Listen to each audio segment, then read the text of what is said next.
All right, here we go. Here we go. What a crazy week.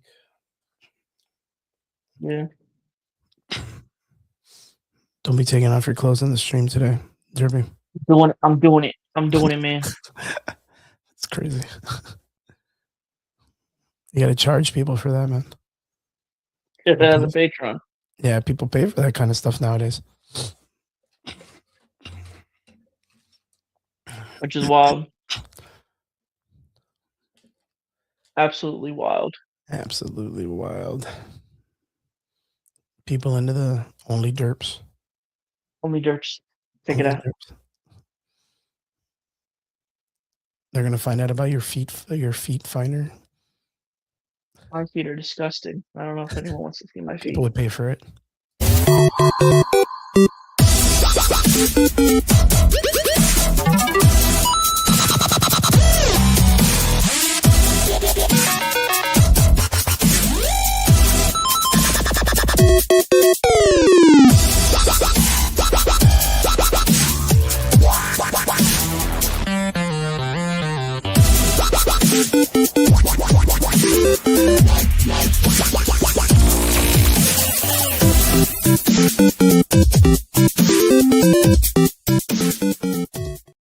What's up? What's up? Welcome back, people. It is Sunday night. You're here with the Average Boys podcast, and I am here with my homie Derpy from Derpy Entertainment. Derpy, what is up, my dude? Cold in Ohio. Yeah, it's getting cold everywhere, man. Right now, it's probably not as cold as you guys, but we just got like a cold front kicked in, and yeah, it's getting to that time. Sucks. It sucks. No, for you But- guys. Yeah, I think I'm coming down with some kind of cold. That's probably because of the weather. Never fails. The first signs of cold weather starts coming, I start getting sick, and then it's like everyone else. Fried chicken like soup? at normal times, huh? You tried chicken noodle soup? Nah, man, I ain't gay. No, I'm just kidding. Nah, but I'm just eating normal food.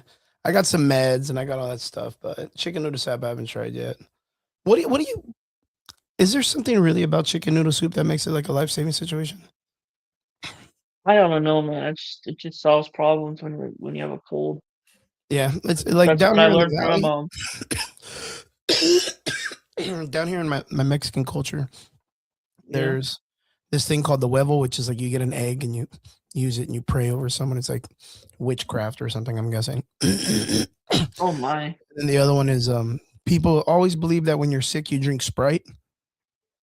Like you've heard this before, and then Vicks. Like never fails. You put Vicks like on the bottom of your feet, or usually you're supposed to put it like on your fucking chest or like around your nose. Right. But they'll put it on your feet and fucking put socks on. I don't know. I guess, right? But it's really crazy because I never see Sprite or I never see Gatorade or any of that stuff in like the medical department, much less eggs at like your local Walmart or whatever. You can imagine they were selling all the curandero stuff and witchcraft stuff and the like all the foods and stuff in the medical department. That'd be nuts, dude. That would be nuts. But yeah, I'm a little bit on the sick side. Farzana asks, "Do you guys play Roblox?" No, I don't play Roblox. You play Roblox? What do you play, Derpy? Like, what's your poison video game? Fortnite and 2K are my poison video games, but I knows, bro. Battle. But I do play. Knows. But I do play Roblox sometimes. Yep, Akira for the win. Thank you guys for showing up to the podcast. We are here. It's Chris P from the Average Boys podcast and Derpy. We come on here on Sunday nights. If you're coming from the Answers page, I know you guys are mostly like a sports page, but we try to cover some nerd news and nerd stuff and film and comic book on Sunday nights. So thank you guys for jumping in and hanging out with us, man. Let's see. Guild Bobbin asking if we want to be more popular. So that'd be nice. Hunter Riggy. He's always in here. I appreciate you, Hunter. Yeah. Derpy Entertainment and Chris, what is your thoughts on people bashing and hating the teaser trailer of the Supergirl? We'll get to that. We're gonna get to that. Derpy is he's never shied away from it. He's a huge fan of the DC universe, which is, you know, his cup of tea. Me, not so much because of James Gunn himself. but for sure we're gonna be talking about it today. Vince, what is up, my guy? Comes in and says, I don't play video games no more. I'm grown. I'm grown. I'm grown. I don't play games no more. All right, you should, because video games are a good way to relax. And Vernal says play Roblox and play Jump Showdown. So what's up? I hear I never heard of Roblox that is one. like, yeah, I know there's a bunch of like subcultures and sub servers and stuff like that. Because Roblox is kind of turned into, I don't know if you remember Club Penguin, or I don't know if you Yeah, remember it's all that. that's Yeah, you yeah, remember that shit? yeah.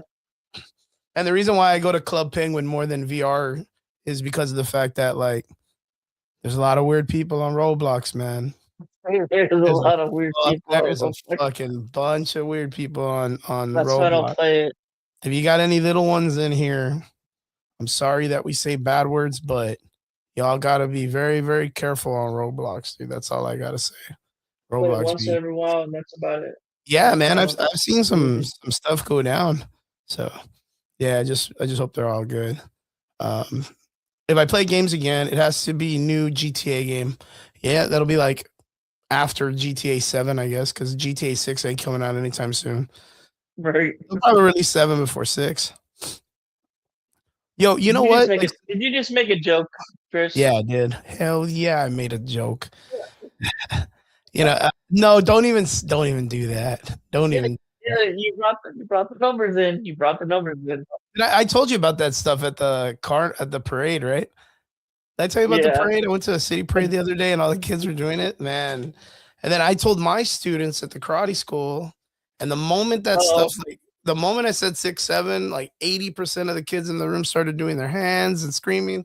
3 of them were like with their ears covered up, and they're GTA 69.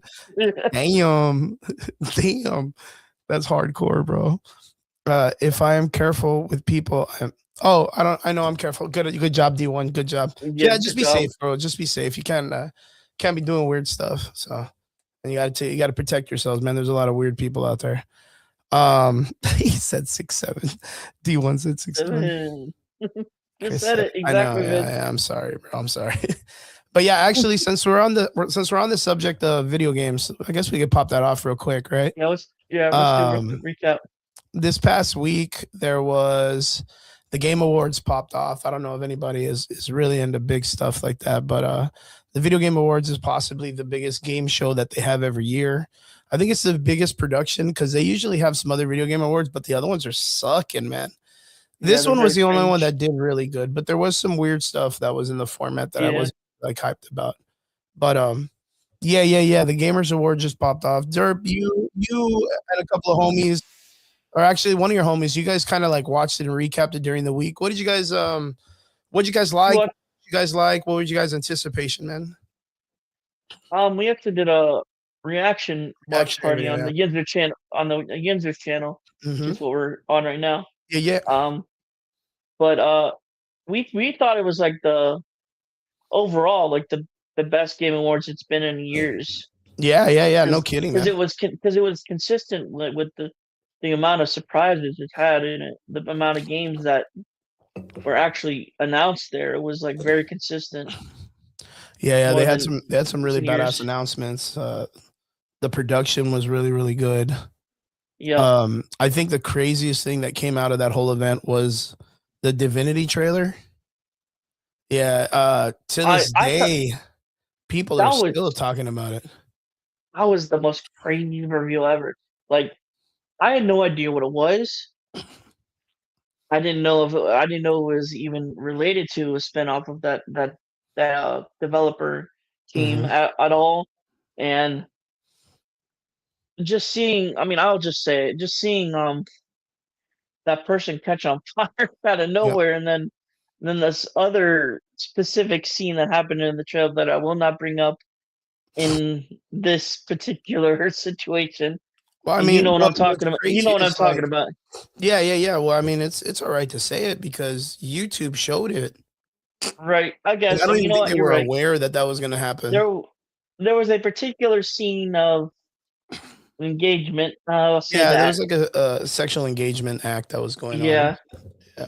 I wouldn't say it was anything. I mean, yeah, in theme of the I guess the trailer itself, Yeah, it was it like worked. But it's really weird, bro. And I've talked about this a couple of times on the podcast about films and stuff, right? I'm a big movie right. guy. Like I like movies, but I think like implying sexual stuff works Yeah, very well to the artistic talent, and then right. showing it, It just doesn't work. I think it's a little too much sometimes, Yeah, right?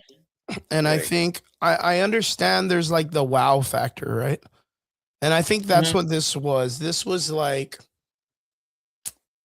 I think it kind of takes punches at Baldur's Gate, right? Because in Baldur's Gate, you Right. can kind of like find yourself having intercourse with many different people and different many races and stuff. Same thing with like Mm. Mass Effect 3. I think that was another one. And of course, I mean, even in like Sims, like the Sims game, you can kind of like do stuff like that, but it doesn't show anything. Right. Um, I think that's kind of like the next push in the evolution of video game, right? It's probably God actually of showing it. War, in the original God of War, it would imply that Kratos was doing stuff with like females in side Yeah. quests to power up and things like that. Yeah. So like I understand where studios want to kind of use these to kind of build up their fan base or kind of be edgy or kind of like, push the envelope and stuff like that. And there was a part of me that was like, okay, it goes with like the gore and the Right. fantasism of the I shot. thought it was Fable. Yeah, yeah, Fable or something like that, right? At But first I thought it was Fable, and then I saw the guy in the freaking on yeah, the tin that like strapped up and then was burning alive. Jeez. I kind of feel like this is in regards to, do you remember player or what is it, level select, the Amazon Prime uh series that they I put don't out with all remember. the I don't. different variations and stuff like that? The one that had like Wasn't that Warhammer. wasn't that wasn't that a couple years ago that we covered that? Yeah, yeah, yeah. It was like 2 years ago, or maybe even Yeah. last year. It was like It player might have been select last. or It was last um year, I think. yeah, because it was the one that had the Warhammer series. It had Mega Man. It had a bunch of them. Armored Core. Keanu Reeves was in it. Like, Yeah, I remember I that. feel like this is after that because of the surrealism in like those series, right? There Right. was some stuff in those series too that showed some type of sexual imagery or whatnot. And I feel like Hmm. video games are able to push the envelope. And there's always these hidden marks. You look at Hideo Kojima, Death Stranding. If you use your camera to stare at feet, like the girls make a comment, like things like that. Or I Gonna think pay there was extra for another one that Derby's was called feet. like Automation NR or something like that. I forgot what it NOR or something like that. It's the one with the chicks with they have like blindfolds and they have like white hair and they have like swords and shit. And if you try to like, I remember there was like a funny Easter egg that you try to like upskirt them and they beat the shit out of the camera guy. So Don't remember that. so there's always these little like stitches as to like implementing like the sexual stuff. And I feel like it's kind of like we're on the cusp of seeing like these very adult natured trailers, and that Divinity trailer was like, damn, dude, I'm But kidding you, bro. it Like, did it. It looked like Game of Thrones, like yeah, what Game of Thrones was. You know what I mean? Like yeah, yeah, yeah, you straight actually shit. got it. You actually got it, in like not in the Yeah, trailer instead of the show. that trailer fucking didn't hold back. It kind of makes you wonder if like the video game, it's implying that the reason why it's in the trailer is because that kind of stuff's going to be in the video game. Right. And then I it's would like, okay, assume so. yeah, And yeah, yeah, then because you have to assume that because the trailer has it, it's going to be in it, right? right. Yeah, so Which I don't that know is how kind of how well. concerning also. Like Yeah, I don't know how well it's going to be. Where especially these days, because yeah, parents don't care. yeah, that's a good point. So yeah, be very careful, people. Be very careful. That trailer was crazy. We don't know what it's like. I know the first game got good call outs and stuff like that, but Next, any other games you want to cover? Remember, um I mean the only other two games that really, well, fucking only one game, dude, because I don't even give a shit about the other one. right? Star Wars really put out a really badass trailer for two video games. One, not so much for me. I think they did give homage to. Oh yeah, I'm gonna ask. We'll jump into that. We're gonna We'll jump talk into about that that after shit that. too, bro. We'll jump into the next, actually, Yeah, yeah, because it was on the same show. it's on the same show. Um, pod racing. They're gonna bring back I'm pod ex- I'm racing. I'm I'm so excited for that, dude. Yeah, it was. I had it on the N64, dude. Like, Yeah, it was a really good game they back in the day.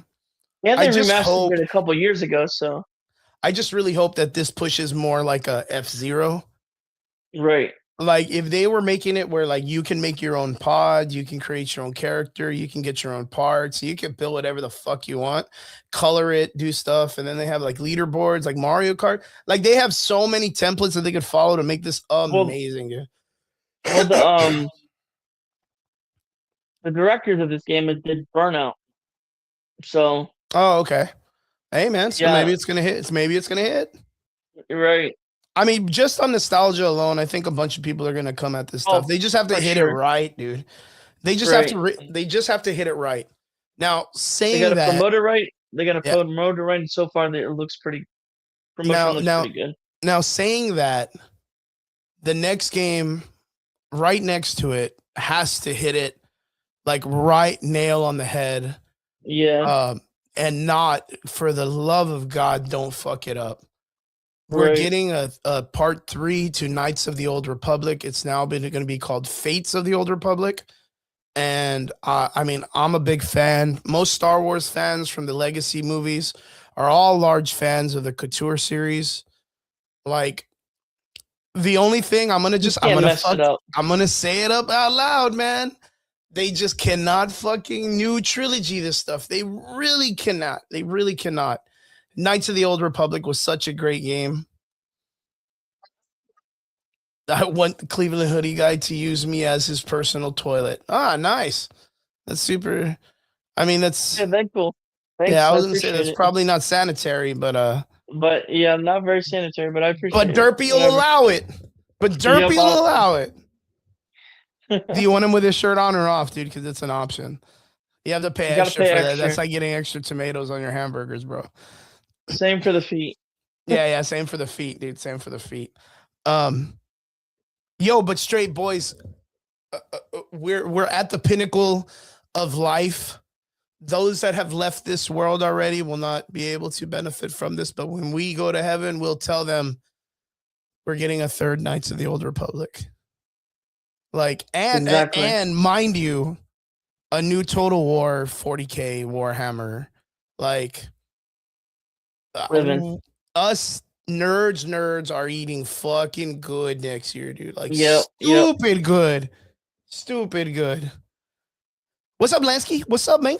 What's up, my dude? What's up, Vegas? What's up, Vegas? In the dark is scary. Yeah, dude, he's gonna come out all. That's my dude. He's gonna lick you in the back of the neck and shit if you don't watch out. That's my dude. Yeah, Vega, if you don't watch out, he's gonna lick the back of your ear in the dark, dude. I'm gonna take my shirt off in the dark. Yo, but straight. That's the only thing they're gonna see is your nipples, dude. Because you're so white, you're gonna reflect the light, bro. No, but for reals, I was so stoked to see the Fates of the Old Republic trailer. I mean, mind you, we didn't really get any gameplay, but like nowadays graphics, like don't fuck around. Knights of the Old Republic would be fantastic, dude. You can't mess up Old Republic. I wonder if it's gonna deal, and I don't want to say this because I don't want to fucking fuck us or anything like that. But I wonder if it's gonna have shit from the Acolyte in it. You remember that? No, because you know what I mean, though. Yeah, but you're right. But I doubt. I mean, dang it, Chris. Yeah, well, you have to consider this shit because again, the recent rumors are the dude that played Starkiller is going to be coming out in Ahsoka season 2, right? Sam Witwer, right? So that's cool because Sam Witwer has like clapped back at people to be like, yo, this is the way Star Wars is going to be. Don't fuck it up. Gonna go smoke a fatty punch is the man. Hey, you chill, man. Chill. Save some of that fatty for the rest of us, bro. The valley running dry on shit. Be careful. Careful. But yeah, bro. Fucking with Starkiller coming out to Ahsoka season 2, My shit and Trigger shit has always been Cal Kestis from the fucking Star Wars games, right? Right. Yeah, like I kind of am waiting or anticipating when they're going to put him into live action. So the theory is if we're going to get a Fates of the Old Republic, which is probably going to deal with the ending of that time period, the Old Republic time. If I'm not mistaken, I want to say Alkalite was. Did they say like You're right. I'm gonna 100 be mad at years? you. Huh? If you're right, I'm gonna be mad at you. Don't be mad. Don't be mad at me. Be mad at fucking Kathleen Kennedy and all those assholes, bro. I just don't know what they would use them for. I really don't think they need it. They had a good amount of cast and people. I know that some of like some of the Jedi and shit from the Alkalite could probably make an appearance, which is like the Trinity Annoying. chick, the Wolverine chick, that other guy. Like those people might play a factor. You know what I mean? So, but yeah, I'm really excited to see what they're gonna do. Fates of the Old Republic, and of course, Total War Warhammer 40K. We're getting it. They showed gameplay. It looks fantastic. I mean, a bunch of us really big Warhammer nerds spent a good chunk of our lives playing that fucking first game. So for us to get a new one with a bunch of new shit and a bunch of chapters and a bunch of the different Astartes and stuff like that's exciting times, baby. Exciting times. You won't see me for a long time in public. I'll tell you that much. I will tell you that much. But yeah, the Gamers Awards was really good. With the Gamers Award, There was a special showing. yeah, there was a fucking very special showing. Yeah, we're gonna pop this up really quick and we're gonna talk about with a it. good cast. With a good cast. Yeah. Yo, but I got shit to talk though, man. This fucking movie looks campy as shit. The '90s one was too, dude. So yeah, no, I'm not gonna deny that. We did get a live action trailer of Street Fighter, the fucking live action film with almost, I'm gonna say like the entire fucking cast, dude. yeah, which the was entire really dope. cast of characters. It was really dope, dude. Yeah. What a fucking wild cast of characters, man. The one casting that I would have to agree with, and I actually really like, is the villain. The actor who they casted as a villain. Oh yeah, I forgot that. Let me see if I'll pick up the cast right now. He played I forgot Polka his Dot Man. fucking name, but he's in a bunch of shit. He played Polka Dot Man in Suicide Squad. Well, he was Polka Dot Man. Yeah, David Dasmal Malsian. It's a pretty good casting for the villain. I'll say that because he has some range. Then, fucking Roman Reigns as Akuma. Right. That's nuts to me, dude. Eric Andre can eat ass, bro. I don't really give a fuck about that guy. But who's Eric Andre playing? Don Salvage, I guess. He's like the announcer. Yeah. They should have just made him Duck King. That would have been good. And that was from SNK, King of Fighters. He's kind of, that's what he did. But Jason Momoa as Blanca, 50 Cent as Balrog. That's crazy, dude. Cody Reigns as Guile. So you saw the trailer, yeah? Yeah, I did. How was it? It looks cringe, but that's what Street Fighter is when it comes to live action. Star Wars farts if the Old Republic. What does that even mean? What does that even mean, Hunter? Yeah, you got to explain that, bro. That's pretty deep. Farts is a pretty hard word, man. That's a very harsh word to search. Yeah. Farts of the Old Republic. Oh, he wants to change it from Fates of the Old Republic to Farts of the Old Republic. I think he just wrote it wrong. But yeah, dude, I really hope it doesn't go that direction, bro.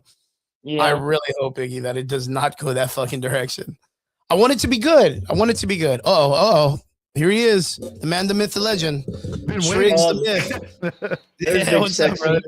Yo, you're just in time. We're talking about a recap of the Gamers Awards. We already kind of covered. I knew Expedition 33 was gonna win. Like, dude, that was fucking game was gonna kill everybody. We already knew. Yeah, dude, that game is so fucking good. I'm not sure if you guys have ever played that game, but that game is fucking amazing. I'm not, but I might have to because I still have. Dude, it's so good. It is like the first 5 minutes of that game is just like right in the fucking feels, dude. But it's just Paper Mario with extra steps. No, it's not. The gameplay is something similar to no, it's not. Stick of Truth. That's No, the it's only not. RPG game I played. So. No, trust me, it's not Paper Mario with extra steps. Is It's it kind of like 100% South Park Stick of Truth? No, it's not. No, it's not. Again, They attack you, and you can counter. Paper Mario. Well then if that's the case, then it's fucking Dark Souls with more linear combat.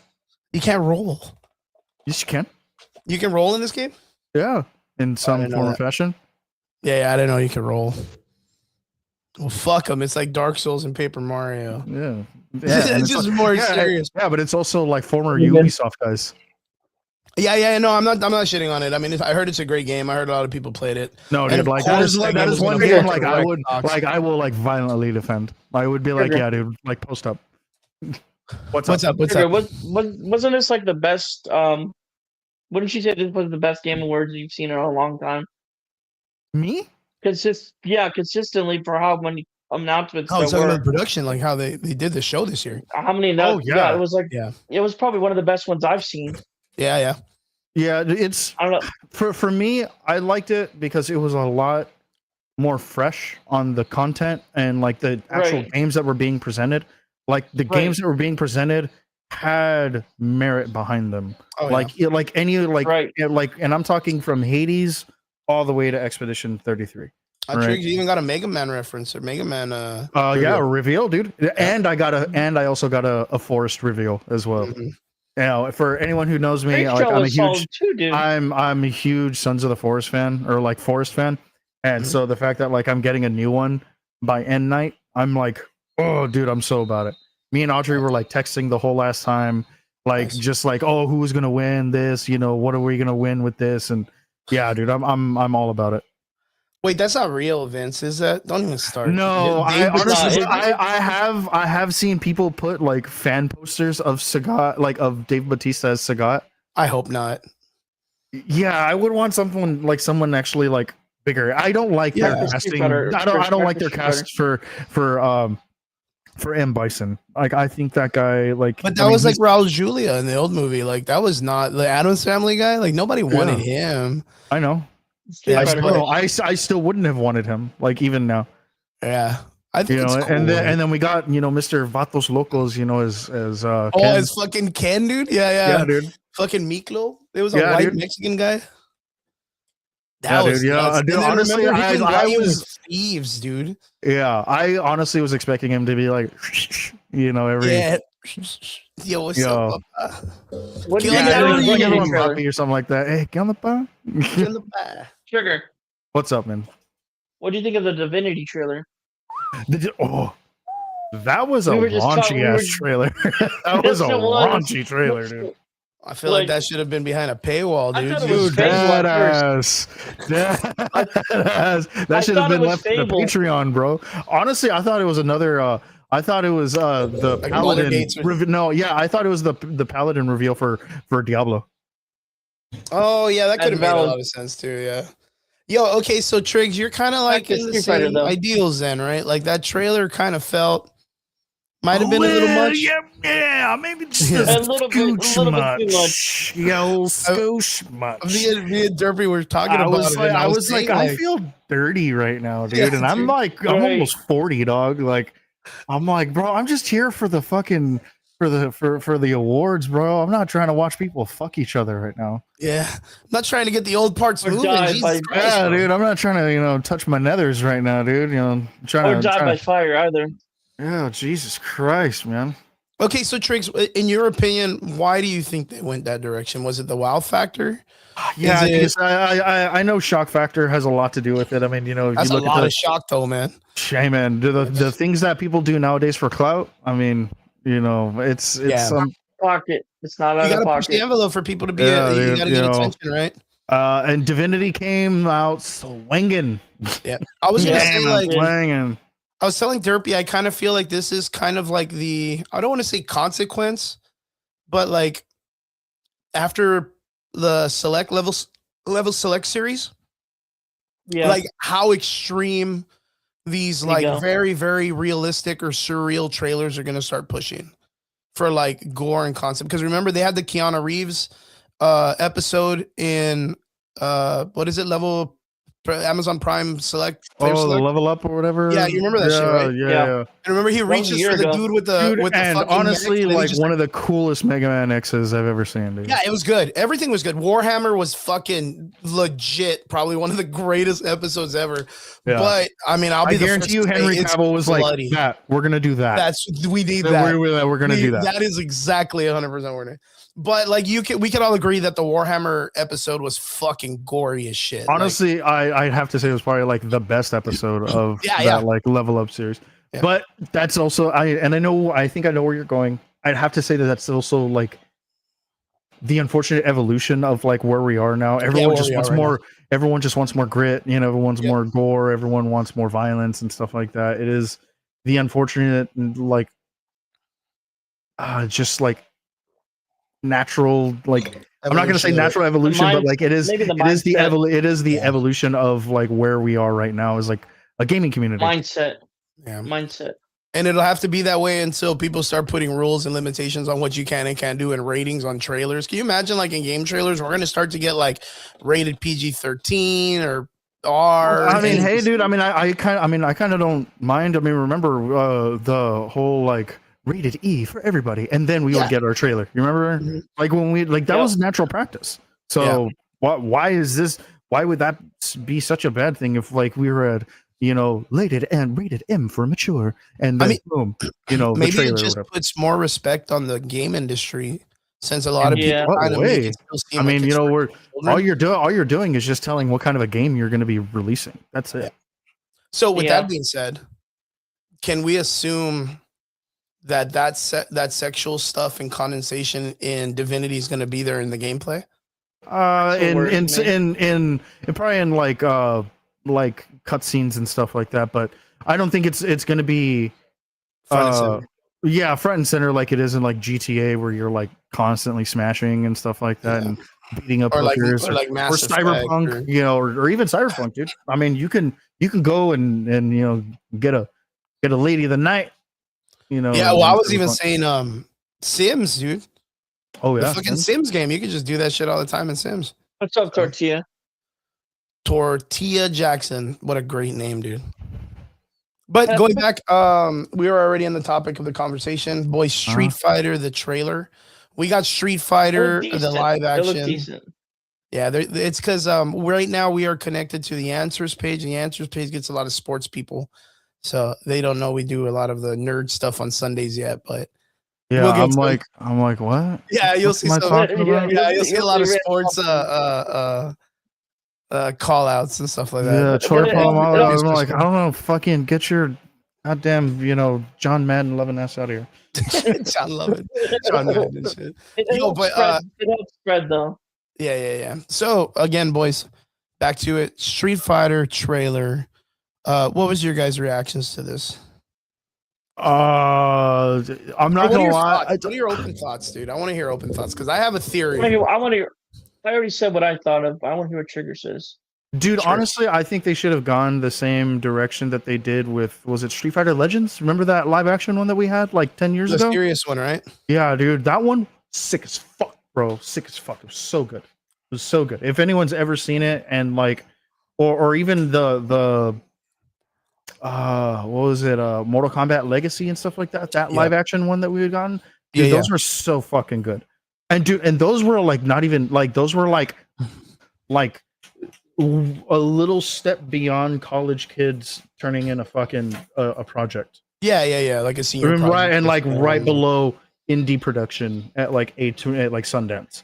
Like that is how like that is like the production level that we got for those, and they were fucking fantastic, dude. Oh, that reminds me. They checked off every single one of those like gamer boxes that we would need for like lore and callbacks and fan service, dude. Everything. It was an amazing thing back in the day.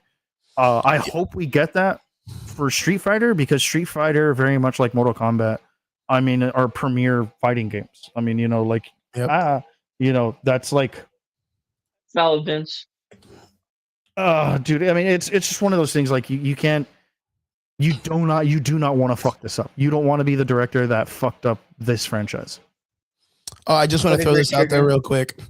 Five Nights at Freddy's 2 has 109 million globally right now.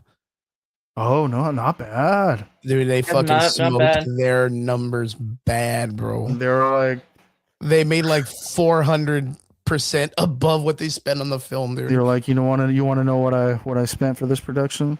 Yeah, dude, like spent everything on drugs, dude. Parties, dude. How crazy is $50,000, dude. Triggs, this is like a Last of Us moment. Like FNAF 2 was like, you know what? Like, fuck all the grandmas that never watched our shit and everybody that goes like, we're doing a love letter to the fans. And everyone was like, you kind of have to say that, in the same breath as Fallout. Yeah. Like, oh, dude, 100%. I can't wait for that. Yeah, like me and Audrey, like, dude, the plans that we have for that show, like the plans that we have for the 17th, that is like a don't call me, don't reach out. Yeah, this is what we're doing. Yeah, if you're reaching out to me, it better be in response to Fallout. Like that is it. Don't fucking talk to me. Dude, we have orders that we're gonna be making. Oh, dude, hey man, you know what? I'm so happy to see. I wish the audience rating would be a little bit higher. I wish it would be like in the 92 area, but I mean, that proves it doesn't matter. Like matter. No, but the popcorn score, that's what I'm saying. Yeah, that's what matters. Yeah. The popcorn score. That's what I'm saying. And that's what I'm saying. I would like that to be in the 92, not 86. I think it will. Right. I think it's gonna get there in a couple of weeks. I hope so. I hope so. The streaming service, it might hit it. And that's because it has 5,000 plus review. Yeah, dude. That's a lot, dude. Again, this is something that's. I mean, you know me, dude. Near and dear. I'm a big fan of the FNAF series. I'm not. Yeah, and it's such a niche series. Like it really is. That is such a niche series. That'd be like if, and honestly, I think this could work. Yeah. If The Forest made a TV show, it would be the new Lost. Yeah. It would be the new Lost. Yeah, and it would work. It could work. That is a story. J.J. Abrams behind it, dude. It could work. Oh, or a fucking Jonathan Nolan. Yeah, you can make it work. That's the thing is. That's been the biggest thing for, like, of course, me, Metal Gear Solid. Like, the Metal Gear Solid movie was supposed to be picked up a long time ago. Oh, yeah, dude. And then it died, like, super crazy. No sounds, no nothing, no talk about. And the reason why is because... Yeah, dude, and was it Dominic Isaac, right? Yeah. I mean, now he's way too... I mean, he needs to play Big Boss now. Yeah. Like, he would be the big boss. Yeah, because I know that, yeah, that'd be G, dude. Oh, like, you know what, David? Honestly, I would have David Hayter as Big Boss, but honestly, Dominic Isaac is already aged out of that role. No, because you remember Snake gets older quick, man. So he's not like young. Yeah, but unless they're like doing Metal Gear Solid 4 in like episode 3, Yeah, how would you want to see it? Like how? Because if you like taking consideration, right? What's his name? Kurt Russell played Snake, Iroquois Pliskin in Escape from New York and Escape from LA, which technically would be considered the birth of Solid Snake. He's played Snake Plissken, but yes, in Escape from LA and Escape from New York. I personally love LA more than I do New York. Kurt Russell has also come out in an interview and says that he will never do the Metal Gear Solid series in any way, shape, or form. Of course. Yeah, because James Cameron is not attached to that. And to him, it's one of those that, like, if James Cameron isn't in it, then I have no reason to be in it, because that's a James story, and it will be a James story. And I will not be a part of that story unless James is telling that story. Yeah, unless he's connected to it, right? Yeah, and so, like, fucking Mr. Kurt Russell and the loyalty behind that dude, fucking gotta love him. Yeah, man, gotta love him for it. Well, that's the same thing as that guy that played Zod in the Man of Steel film. Like, he said he would not come back unless the guy who made Man of Steel would come back with him or whatever. Zack Snyder? Yeah. He said he wouldn't come back to play him, which is the only reason why he came back in the Flash film, is because Zack Snyder gave his blessings for it. So that's the only reason why he came out in the Flash. I don't know where Derp went. Derp will probably be back in a little bit. Probably just having a little bit of problem. But hey man, but like the loyalty of the whatchamacallit, of the actors to their directors and stuff like that, and their productions. But, you gotta love it, man. Hell yeah, dude. Let me throw this out there though. James Cameron signed off on Battle Angel Alita and gave it to Robert Rodriguez to create. Okay, well that's not a James Cameron thing. No. But that was the thing is they made a promise that before I don't know what the promise was, but it was in the sense of like, no matter what, before we die, we have to make this. And then the making Battle Angel, the Alita, yeah. Oh, okay. Well, then go for it. I was about to be like, oh man, well that's not really his to give away. I mean, that's like no, that's like me saying like, hey man, you can totally make an Avengers anything you want. No. But he had got the rights, and James Cameron was in the process of making it, and then the Avatar series kicked in, and then he was like, I don't have time to make this. So then he passed it over to Robert Rodriguez and was like, before we die, we have to make Alita. And they did a fantastic job with it. You know what I mean? Dude, honestly, I didn't realize that the chick who plays Alita is in a bunch of stuff, dude. Yeah. Dude, yeah. I had a couple of my friends that were they were in The Calling, and they were in the soccer ball game or the Bliss ball or whatever. Yeah, they filmed it in Austin. They filmed it at a big studio in Austin. I had one of my friends who passed away last year who was in it, and man, so dope, bro. But yeah, dude, Rosa Salazar. Dude, this bitch is 40. But yeah, she was in was it the Maze Runner series? Mm-hmm. She was in Play Dirty, which was like a movie that like just came out this year. Mm-hmm. Really good one with Mark Wahlberg. Mm-hmm. You know, Marky Mark. But yeah, dude, I like, and she was actually supposed to be in this last Captain America movie. She was a part of the Serpent Society. Oh, she was supposed to play the girl with Roman Reigns or one of the wrestler guys, right? Yeah. So one of those. Yeah, guys. she was the female. She was like the number 2, but like the female. Fuck. Let me see what it was called again. I forgot. Yeah. I remember. Diamondback. Mm-hmm. Yeah, I remember that someone they were supposed to do the Serpent Society. I totally forgot about that. Yeah, well, dude, she was like, I mean, they had already like filmed her shit, mm-hmm. and then they like cut it from the film, and I'm like, dude, I hope we get like teaser or like fucking, you know, actually like some behind the scenes shit of that or something. I would love to that see would have been pretty good. That would have been pretty good. But yeah. But what if James Cameron was to get the rights to Metal Gear Solid? I think he would rock socks with a film like that. Dude, here's the thing. Because it's an epic, dude. It's not just a basic film. All right, sorry. I was thinking of someone else, but I was thinking of Christopher Nolan because he's like really big on Nolan would be a G too. Yeah, well, he's also like way too big on explosions, and he needs to chill the fuck out. But they have giant mechs though. Yeah, at like a few parts of the fucking game. It's not like there are AT-ATs like just roaming around, bro. It's not like 30 of them and just be like, yeah. It's not as action. If you really break it down, like the Metal Gear series is not. It's not an action game. Really action packed. It's a stealth game. It's literally on the fucking box. It's a stealth like tactical game. Michael Bay would be too wild. Sorry, that's who I was thinking of. It was Michael Bay, not Chris. Right? Yeah, I was thinking of Michael Bay. Thank you very much. That's what I was thinking of, not Chris Nolan. Yeah. Although Chris Nolan would fucking. We're going to talk about Supergirl in I'd say about 30 minutes. Probably 30 minutes. But yeah, dude, oh man, you know what? As a matter of fact, I think Christopher Nolan would be fantastic for a Metal honestly. Gear Yeah, I think he would fuck that movie up, dude. Yeah, I think, dude, because you know, and he tells such a compelling, like he's also a very good storyteller. Yeah, I mean, not that James Cameron isn't. The action for him, no, because like even if you break it down, like the way look at the Dark Knight series, dude. Yeah, look at the Dark Knight series. Yeah, look at the way Batman fucking physically fights. He really sucks at it. Like his hand to hand sucks.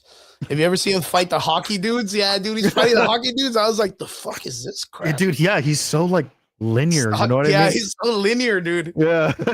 Like everything is like everything goes in a cross. Like, yeah, when I saw Ben Affleck's fight scene in the one warehouse, dude, I was like, yo, fucking Chris Nolan can eat ass, bro. Like, this Batman would fuck that Batman up. Yeah, this Batman was fucking hands deep, dude. That dude, he'd fucking have 20 feet of fucking footing in his ass, dude. Easy, that bro. guy one hands an M60.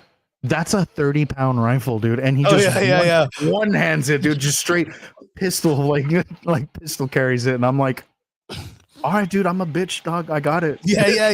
Sorry, we can't all be Batman. Goddamn. Oh god. Yeah, for straight up. But yeah, going back. So we got the Street Fighter trailer, and Triggs, I'm gonna give you my idea on this. What if?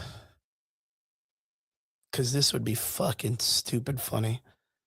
What if all of these characters live this kind of like weird fanatic lifestyle and have the suits and all that shit and have the fucking superpowers, but everyone around them thinks they're normal, weird ass cosplay people, like that they're just weird and they just dress funny. And then they have fucking superpowers.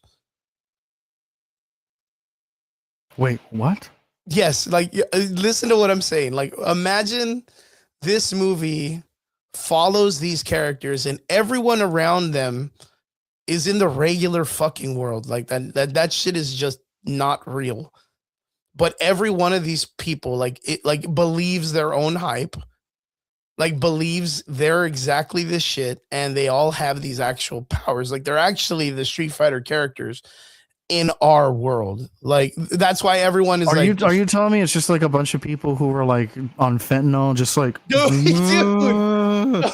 like yeah. No, but I'm just saying, all like, having the same trip or something. Yo, but I'm saying that all of these people, like, they're really the characters, but like the world they're in is like, dude, why the fuck are you dressed? And they're like, the fuck is going on? So like if they went to like the Superman Prime, like, or Superboy Prime world, and these are the dudes, bro. These are the 8 motherfuckers with the 8 superpowers in the world, and one dude's got like a 1 foot high haircut. You know what I mean? And everyone else is like, why does this guy? I don't think Chris, I'm not high and or drunk enough for this conversation, dog. Oh, this is one of those things where it's like the smushed hoodie, and you're just like, yes, dude. Can you imagine how fucking funny that would be? Look at how campy the whole fucking trailer is, dude. Yeah, everyone's in that. It's, you know what it reminds me of? It reminds me of the nightclub scenes for John Wick when he's like murdering everyone, and there's this fucking 8 people in the back still like partying. No, dude. What I love most is every club scene. That's how it happens. Like no one cares. They're just like fucking John Wick. It's literally just that John Hamm meme right now. Yeah, the guy just fucking. That's, dude. Can you imagine if that's the way we got this movie? That like fucking Ryu's fighting someone and rolls into something, and everyone's like, "Why is this guy wearing a fucking karate?" Just a Hadouken out of nowhere. What the fuck? Like, oh man, dude, this movie would be the fucking funniest thing on the planet. Funniest fucking thing. So speaking of Robert Rodriguez, to kind of like, you know, speaking of that, yeah, to you circle back. Did you know that he's making a movie that we will never see? What does that even mean? I don't even know what that means. Yeah, he's made a movie that we will never see. It's called 100 Years. 100 It's a science fiction short film written and starring John Malkovich and directed by Robert Rodriguez, and it's about Louis the 13th, which it's a cognac, and it's a very, very expensive, very high class cognac. Dude, I would love to fucking try and get this beat out though, dude, but I mean, I'll never see it. And it's slated to come out November 18th, 2115. So we are going to be able to see it. 2115.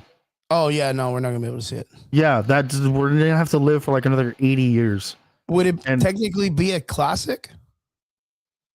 It would be like a vintage at that point. No, well, would it? It'd be a new release vintage? In a sense. Yeah, fucking Robert Rodriguez, man. All right, time to look at this masterpiece. Here we go. Oh, yeah, dude. Boom. Andrew Koji. It's Chong Li. Yeah. Chun Li. Look at this shit, dude. This guy looks fantastic for Zangief. Yeah. Like, he looks like, this is what I thought Zangief would look like.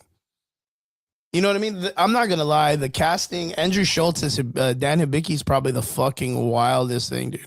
I'm not gonna lie. Like, I thought, Eric Andre's in this. You can't be mad. Like, Eric Andre's in a film, you already know you fucked up. What was that movie he was in last? Ironheart. He was in Ironheart. Eric Andre? Yeah, he was in the first 4 episodes or 3 episodes. When Eric Andre's connected to your film, you know it's gonna fail. Well, he was in Righteous Gemstones, and that was hilarious. That was with Adam Sandler, right? No, the Righteous Gemstones. No, it's with John Goodman. It's about that Christian family of all pastors, and they're all like just huge pieces of shit. I was gonna say we could agree that this ab line is painted in, but I'm guessing that's his hairline. Yeah, that's probably his hairline. yeah, just because it's a Zangief hair. All right, but that looks kind of funny. That is like Balrog, dude. What up, bro? Like they were like, hey, bro, have you ever heard of a hairline? We ain't getting one this time. Like it's gonna be connected right to your eyebrows. Yeah, dude. They were like, hey, man. So that deep fade that you like, don't even worry about it, bro. You like Major Vegeta? Your whole fucking front line is gonna be that, bro. Dude. In my mind, I was so blown away by this because it's like that makes 0 sense as to a fucking haircut, bro. Like, that means his hair grows down to here. His hair grows to right here. I casually normal forehead size. That is 2 inches. Yeah. That's the middle of my forehead, bro. That's the middle of my forehead. The hair doesn't even grow there. If you were growing there, you were like the wolf boys of the circus. Remember that shit back in the day? 50 Cent. I don't know what and the doing, chain, bro. dude. Yeah, dude. Hey, man. That 50 Cent's fucking Diddy. That's what he's doing. They did his hair so bad, bro. Dalsim looks good. I actually thought that was one of the original actors of the first Street Fighter films. Oh, this guy? No, the other one. This one. I thought this was Vega. If you remember Vega back in the day, but he's already an older guy. Yeah, I was about to be like Vega wasn't that dark either. The actor was. He was a Mexican. Yeah, I know, but he was a light skin. He was a light skin. Yeah, he was a light skin. He was a daywalker. He was a daywalker. Yeah, this is him back in the day. Let me show a picture of him real quick. I'll can this. Let me bring that. I should just share my goddamn screen, dude. There we go. Yeah, look, it was this guy, dude. I was like, why am I fucking doing it through like little fucking dumb shit? It was this guy. Oh, I remember him being lighter. Yeah, look, that and that. That's not too far-fetched from that actor. You see it. You see it. A little bit. I mean, But this is him now, dude. Look at him. That guy does real estate. He's chilling out. Yeah, dude, that guy sells you apartments. Yeah, dude, he's chilling, bro. Not even houses, bro. He does apartments. He might own like one of those cool little like new age coffee shops or whatever. He's chilling, bro. Leave him alone. Don't put him in any more bad. He's got the highlight of his life is he has a full size espresso machine in his house. Yeah. It was that or the 3 claws from the Vegas suit. It's either that or the mask, bro. Just leave him alone with his car wash. No, dude, his Vega mask is above his bed, dude. Well, with the claws. Above the door, dude. Yeah. He has it there as memories and shit. That's wild. Dude. That it's right above his Cammy, this looks like a lot of people said that they would have rather had Palm Klementov. Is that the chick from The Boys? Or is that the chick that plays the chick who plays Mantis? The chick who plays Mantis. I thought it was her. A lot of people thought that it was too, but yeah, no, it's another Mexicana. Oh, this chick, I mean, she gonna be expensive if you bring that girl. So, onwards. Oof. This was one of the ones that got me, bro. I hope they beat the fuck out of this dude, bro. Nobody stands like this in real life in fighting, man. Like, you wouldn't be like this with your hand. You would have that bitch at least turned a little bit. Like, that's like a I was about to say, it was like, that's like, you want to say, like, you would want to hope that, like, oh, this is like how he's like gonna like move, like adjust into like his he's sense. like that, and then he's gonna put it down. And no, dude, he's standing like that. I was this so is like when I saw this, Triggs, I was like, oh no, this is gonna be bad, bro. Like the moment I saw this in my mind, I was like, oh no, this is gonna be bad. So you don't like him? No. Oh, I get it though. I get it because this guy, he's always comedy, bro. Like he's a 100%. He's a bit. I only he's a bit see comedic actor. I mean, and I get it, dude. He's a funny guy, but M. Bison has never been one for comedy ever in any of his fucking. I don't think it won't be as bad as the first one. I think it's going to be better than the first one. Oh yeah. 100%. No, I 100% think it's going to be better than the first one, but I also think that that you and I could probably make a better. Feels me and you could probably make a better one. We're gonna hire a Scandinavian, Australian, American Guile, bro. Yeah. Yeah, fucking right. Well, Guile was a goddamn. Yeah, I want a guy who speaks. Oh yeah, you know what? Fuck it. We're gonna have the mountain be Guile. Yeah, I was gonna say, remember, Van Damme was like, and Bison, I'm going to kick your ass. I'm like, whoa, bro. Aren't you like an all-American guy? Yeah, you're supposed to be Captain America, bro. Chill out with the accent, man. Yeah. Chill the fuck out. He goes like this, and he's got the United States flag on his arm. Dude. I was like, stop, dude, please, you're killing me. You're killing me, dude. Dude, honestly, John as Bison would have fucking smacked, dude. There is a picture. Look, I've seen it. Have you seen it? Yeah, I'm gonna fill up my water because I'm trying to stay sober and I hate it. But look at how fucking dope he looks, dude. Would have been so good. But he looks too good. Too good. It needs to be campy, bro. It needs to be campy. My favorite scene in the first Street Fighter movie was what was it? Change the channel. The channel. Zangief. This part in the film was, I think, the funniest part in the original film. This guy that played Zangief did such an amazing job. And there's a scene where like everybody there's an ambush in the camp that M. Bison has, and there's a truck on fire. And they could see it through a television because the newscaster, which at the mine time he was E. Honda and Balrog were both reporters that worked for Chung Lee, which was just horrible, dude. Horrible. Fuck, man. Every time I go back to think about the Street Fighter film from the original one, I think about how there were so many missed opportunities, and I get it. I get it because it was the same thing as in Mortal Kombat, but the Mortal Kombat did way better in part 2. Where it's just like the FNAF series. They went in thinking I have to cater to the fans, right? Yeah, they had to cater to the people that had never seen the movie, that they were going to bring them into the theater, and they wanted to spend money, and they were like, well, if we make it like the video game about a dude who doesn't have shoes, who travels the world to fight, and wears a karate uniform at all times, this movie's just about following a homeless guy that likes to fight people. Dude, it worked. Wait, what did you say part 2? You said Mortal Kombat Mortal Kombat part 2. Like, it just didn't take itself serious anymore. Huh? Was horrible. Annihilation? It was way better than the first one. What? The one with Jax and Cyrax and all that stuff. You don't remember it?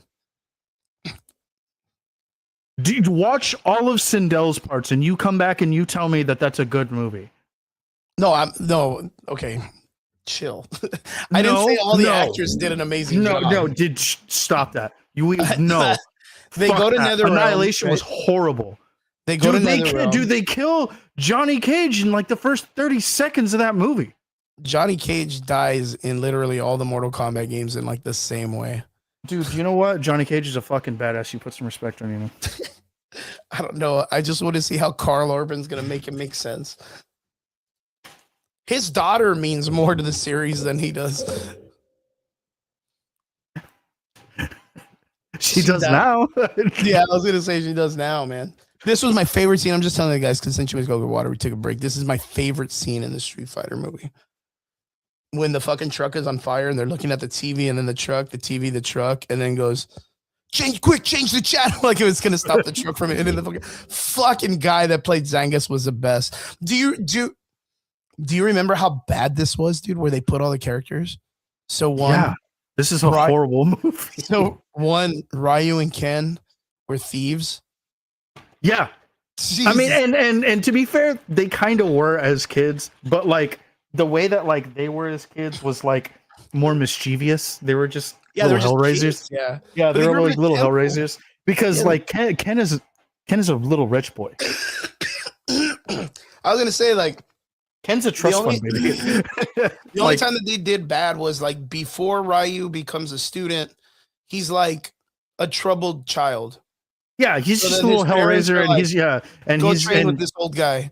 Yeah, and Ken was just a rich kid. You know, his parents were like, go train, go do the Danny Rand thing, or go do the Bruce Wayne thing. You have money. Yeah, and it's not that we hate you; we just don't want you around anymore. We just don't want you around. I'm too busy. Go to boarding school. And then like Chung-Li was a reporter, which all right, okay, like. I mean, she works with Interpol, I guess. But Balrog and E Honda, dude, but Ming Na Wen. Yeah, it's still a G, But Balrog, who, if I'm not mistaken, was originally called M. Bison in the Japanese video game. Like M. Bison was he was Balrog. Balrog was like an American name given later, I think. But like in the original Street Fighter 2 game, he was M. Bison. But mind you, they make Balrog a reporter with E Honda who works with Chung-Li. God, this is like the most confusing thing ever. Like, okay, in the Japanese Street Fighter, this is like directly from like AI. So in the Japanese Street Fighter games, the character known as Balrog in the West is named Mike Bison or M. Bison. While the Japanese M. Bison is the West's Vega, and the Japanese Vega is the West's Claw boxer, name swap to avoid copyright issues, you know, with Mike Tyson. So Balrog's original Japanese name was Mike Bison. And yeah, he was a disgraced boxer from Shadowloo. And that like once like legalities started hitting it, they were like, okay, you're Balrog. You're Vega, you're M. Bison. That's how it is now. Oh, fuck, dude. And I even forgot, Jesus, Vince. The wounds, the deep wounds, the Chung-Li movie. No, we don't talk about that. Holy fuck, I forgot that existed, dude. Exactly. I forgot it existed. I totally forgot about that. I wasn't even thinking about it. My goodness. Well, mind you, Balrog was in the original film as a reporter who was not part of Shadowloo or a gang leader or whatever. Kylie Minogue, the lady with the insured ass of England, who's a national treasure, was Cammy. T-Hawk was in it because fuck, why not? Just a random Indian dude or random Native American. And Guile is the face of this movie. Of this movie too? No, Guile is the face. Oh, Guile was But I mean, technically, if you follow it, like, watch. Let's just throw this out there, right?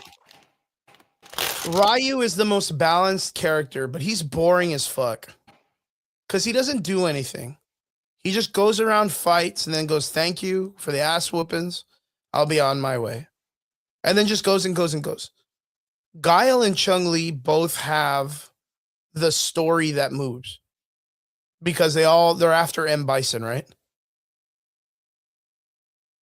So I mean that's even Ryu, the animated series. Yeah, man, Ryu has a story.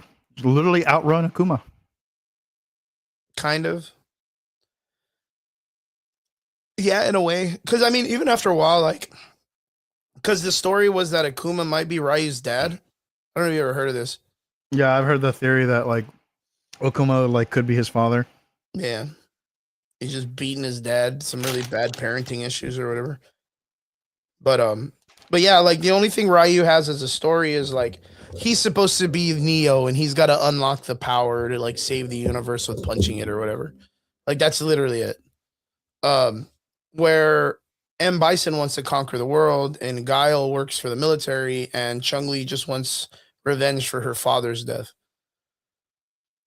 Eels says Blanca has the best story, where Charlie was captured by Shadowloo, tortured and mutated into this creature who then tries to isolate himself and fight to, I guess, get revenge, right?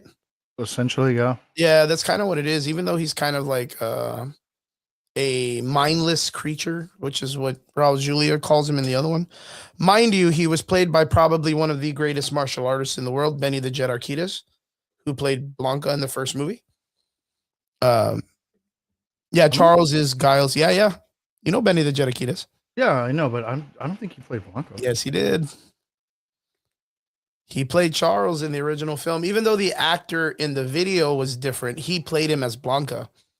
Oh, okay, I was about to be like, so he played the character of Charles Blanca. Well, he played Blanca in The Green, where when he's captured and I don't know if you remember the Van Damme scene where it's like, Charlie, and he looks at the video where M. Bison's like, isn't this your friend? I'm going to kill him now. It's like Robert Mamone played him. Who? Robert Mamone. Well, Robert Mamone is the one that plays him visually, and Blanca in costume is Benny the Jet. Yeah. Yeah. So yeah, that was really crazy. I don't know why they didn't just put him as the fucking Charlie actor too. He can't act. Yeah, maybe, yeah. No, hey, take that back, bro. He did really good with Jackie Chan and Meals on Wheels.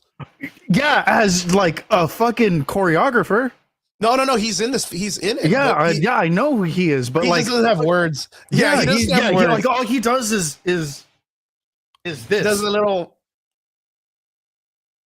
Yeah, just a little bit. Yeah, he gives him a little smile, a winking gun. Yeah, a little, a couple of these, and then and then just some of the best kicks just ever delivered on film. Oh yeah, dude. Yeah, Benny the Jet's a G.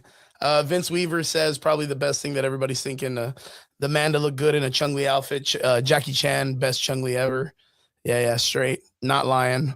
But oh yeah. I'm still in the middle of this trailer, bro. What are we doing? Chun-Li. Still in the middle of this trailer. There he is, man. There's the man, the myth, the legend. Oh my god. Fuck Andrew Schultz, dude. There he is. Dan Hibiki himself, bro. I mean, I can't be mad that like they have Andrew Schultz playing a literal fucking joke character. Yeah. But this is where you look, I'm telling you, bro. But doesn't Dan Hibiki also have that ability as well? The Hadouken? No, not Hadouken, but God damn it. What was it, the ability that the Hado? Dark Hado? Yeah. Yeah, I mean he technically does if he can throw fireballs.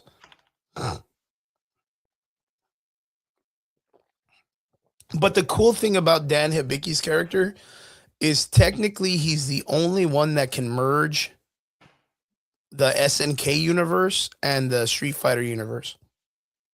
So the Terry Bogard, Andy Bogard, Joe Higashi, King of Fighters, SNK. Is Dan Hibiki in both?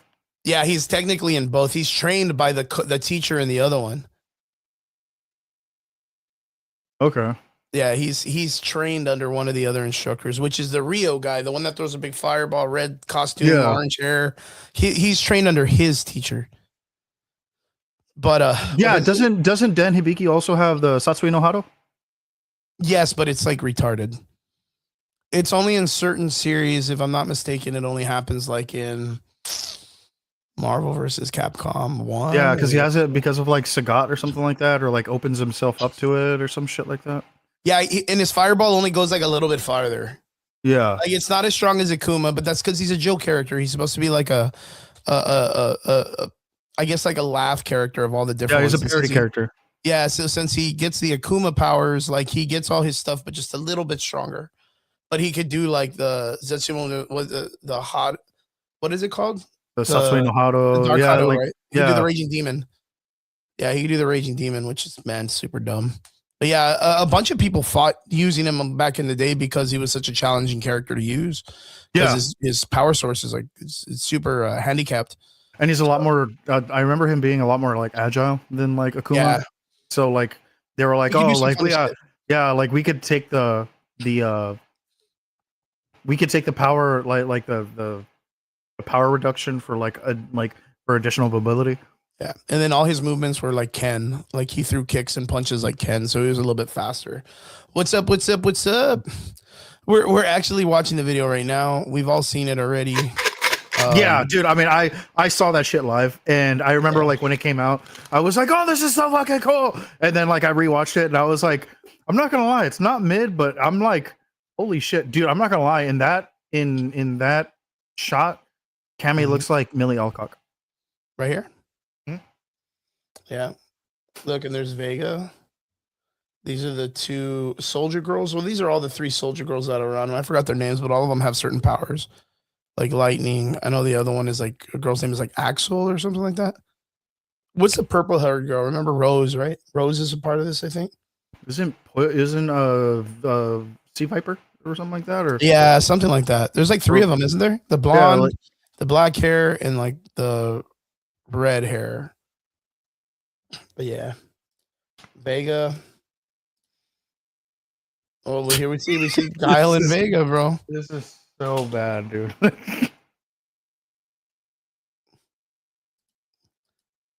Like, come on, bro. That looked like fucking wild for a stunt, dude. Yeah, dude. That's some just like blast. That's some crazy wire food right there, too, dude. That's like so campy to have him backflip and fly through the wall with his feet, dude. Look, he goes through his feet. I'm really expecting some good fight scenes. Yeah. Same fight scene, so that's Chun-Li in the room with M. Bison, which I hope we get the day M. Bison went through your village was the most horrible day in your life. For me, it was a Tuesday. Like, I hope to God we get that line back. That was the greatest line. This is, of course, Ryu fighting Akuma. No, Ken, actually. So this is Ken's character. And that's Ken. Oh my God, dude. I can't believe we're getting he looks good. We're getting like the Kill Bill zoom in. Like, did you notice that? Mm-hmm. Look at the Kill Bill zoom in. So dumb, dude. I hope Roman Reigns doesn't fuck this up. You know, if you're feeling salty about this next few years, you come look for me. Yeah. Or if you're feeling sour about this in the next few years. Oh, it's the chick from Cobra Kai. This one? Yeah. She was in the last season of Cobra Kai. The one, that one. Really? That Volkanovski in this is the wildest shit. That's Volkanovski from MMA, like UFC. Yeah, but they're gonna wipe his ass out, dude. Yeah. Unless he's trying to play like a newer character. All right, what do we got going on in this fucking scene? Who's this up here on the stage?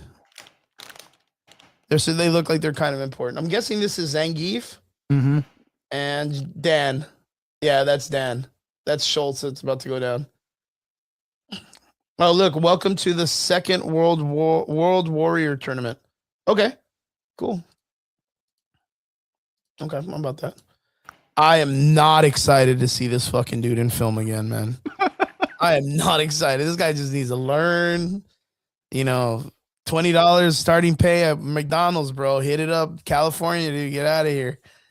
Like, okay, so mind you, don't you think it would have been a cooler call for him to play Duck King from King of Fighters? The Mohawk dude that was the commentator? Oh, yeah. The one that break dances and shit. Couldn't he just have done that? I mean, they could have given him a bone. But yeah, isn't he actually playing just a commentator in this movie? Yeah. From what I heard, he's just a commentator. Oh. They could have had him do Duck King, and that would have been like relevant to the fighting world. I don't know who this is, but I guess this is. Oh yeah, this is Ryu and Ken in karate uniforms beating up some soldiers, dude. What was that even made out of in the background? I don't think that was concrete, even though that's supposed to be a concrete pillar. Warbler, yeah, it's some fucking paper mache. I'm guessing that's Chun-Li. Yeah. She's got the gadunk and the chicken legs. Just prove it. Yeah, dude. Orange suit in the back. Who's this guy? Who's that random dude in the back? Right. He's with them, right? Oh, he's got to be a monk. Yeah, it's probably fucking like warehouse, like a big old factory or something. It's probably going to be like one of the final scenes when they're like, "We're gonna go ransack Shadowloo," and they kind of free the prisoners, and you know how it goes, dude. You know how these fucking but the way that they have to do it is they have to be like, Hugh, not Rio, but Hugh, hit it, Rio. If they don't do that, then fuck this movie. And so this guy, he comes out in the Street Fighter, isn't that? Mm-hmm. I want to say it's like Bob or something. Let's see. So we may get some. Oh, that guy looks like the was it Eddie or something like that in the new Street Fighter 6? Yeah, he's like a chubby wrestler. No. The guy who's boxing. No, that's Ken. Is that Ken? Yeah. Let's see. Oh yeah, it is Ken. Yeah, it's Ken. That's how he uses. That's how he like puts his hair up when he's fighting. I wonder if this is going to be like Bob or someone like that. But I'm talking about this guy in the front. I know that he's been in the Street Fighter.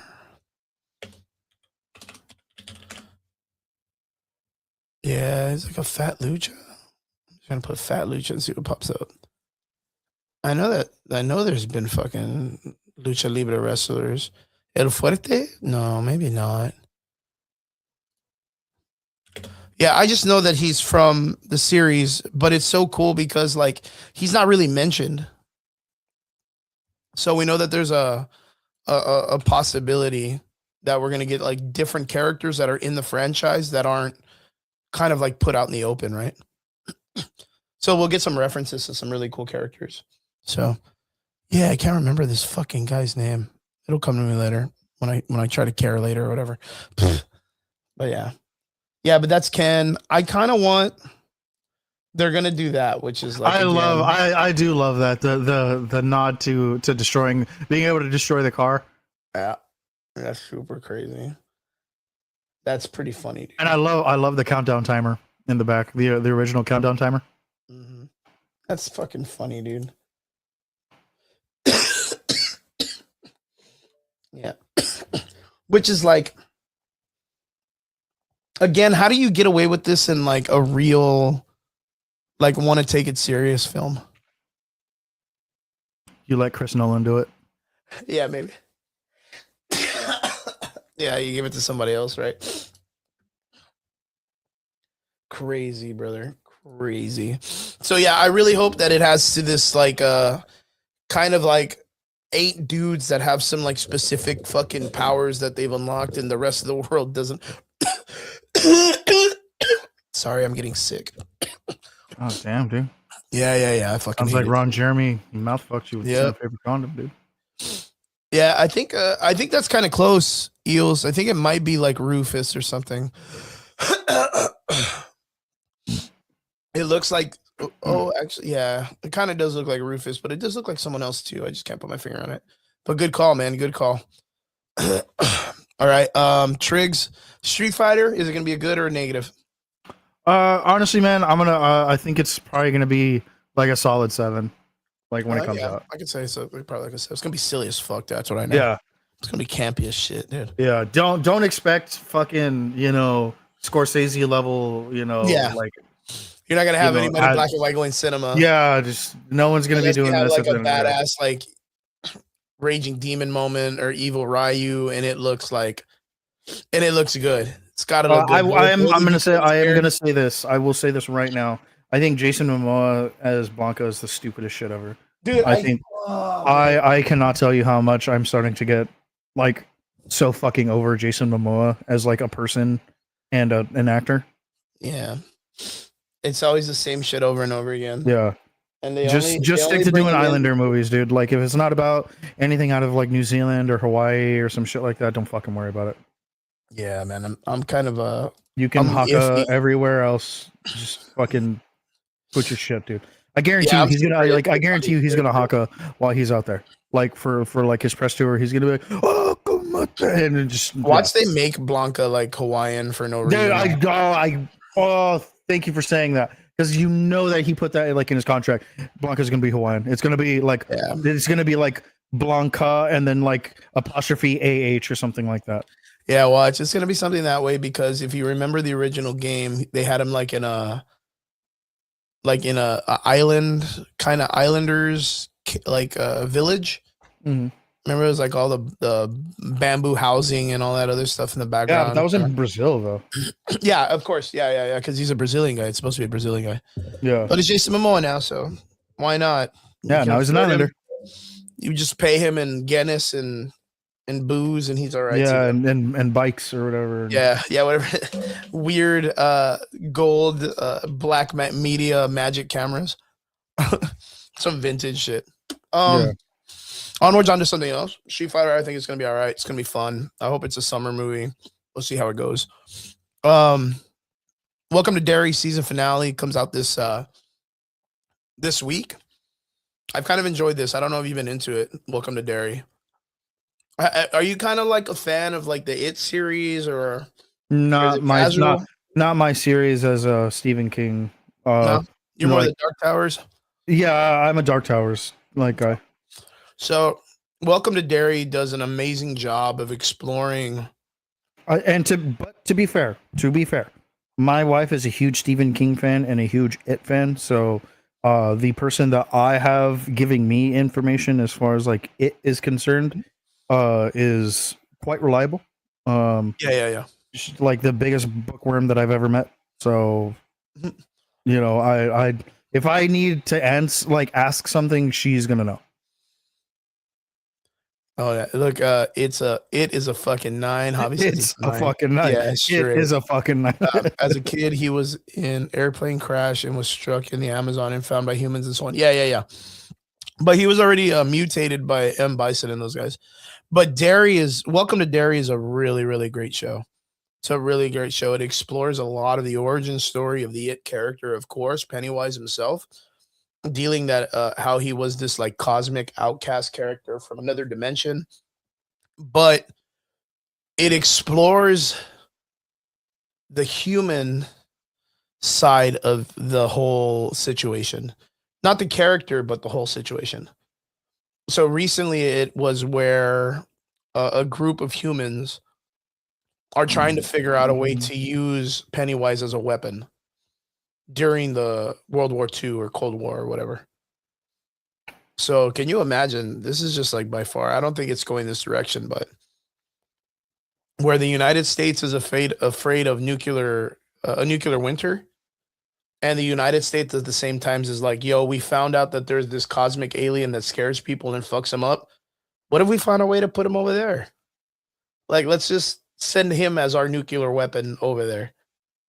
Can you imagine, dude? Like Pennywise as a weapon by the United States? Yeah, they woke him up early, right? Or some shit like that. Yeah, it's wild, bro. It's wild.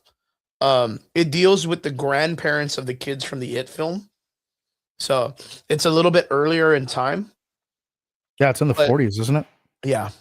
And it deals with the Black Spot, which was the bar where all the African American culture was burned and killed by. Of course, in the book, it's a bunch of people wearing like the KKK outfits, but in this one, they are wearing masks as the Universal monsters, Frankenstein, Dracula, and then the other one is, of course, a clown mask, and then a bunch of little masks and stuff like that. But holy shit, did they do a fantastic job with the Black Spot. Like they really did. Triggs, if you get a chance, you should watch it. The scene is like, of course, they trap all the people in the club. They burn the club down. And during that time, they're Molotov cocktailling like the whole entire place, like all the entrances and all this stuff. And the idea would be like, okay, they close the doors with chains. Everybody just jump out the windows, right? Mm-hmm. But people are outside the windows with guns, and they're only like 20, 30 feet. So it's like it's always a hit. And they're just shooting into the windows, making sure everybody stays in. Everybody's going to die. Then in the middle of all the chaos and madness that's going on in there, Pennywise shows up in the club, like dancing, telling people, hey, take my hand, I'll take you to safety. And then he starts fucking eating them. Like he just, dude, I'm not even lying. Just starts fucking eating. It is the wildest scene ever, dude. Like to think that, because of course, like reading the books and doing all stuff, it's so much more graphic, right? But you have this mentality as to how a situation like this would go with like a being. You would assume that Pennywise would just be like, ha ha ha, look at what I did, ha ha ha. But to know that all this chaos is going down and he's the most calmest person that's just feeding, like just picking him off, dude. It's so crazy. And of course, you'll see it in the comment section. People are saying that Richie was a G, and he is. He does an amazing. There's an amazing scene with the kid. But yeah, it's a really sad scene. Like it's crazy how much emotion that scene brought out in a lot of people. So if you guys haven't seen it, welcome to Derry. Highly recommended if you're into the It series and you want more backstory. I feel that I'm not really a big Stephen King fan for the kind of stuff that he writes in a way. Like I'm not really a big fan of the stuff that he chooses to say and do. But I think we're in that time period where Stephen King's about to shine. Like we've made it in film. No. Because the thing about Stephen King in the past is he always fucks up the ending. Like the ending of his stuff kind of shits. It gets shit on. It's always like a real big climb, boop. Like, oh, lights in the chest. What are you talking about? It's just a giant spider. But with that being said, Welcome to Derry isn't his time to shine because spoiler alert. Spoiler alert. You already know the fucking ending. No. But what I'm talking about, I think this is the time period where people are going to realize that the multiverse that Stephen King created, we are now in a point in film history that it can be done correctly. Well, he's already done it. Yeah, but the Dark Tower was not good.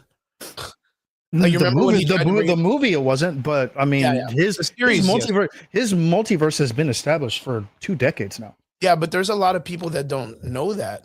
That's not their fault. That's not anyone else's fault. Yeah. No. I'm not saying it's that.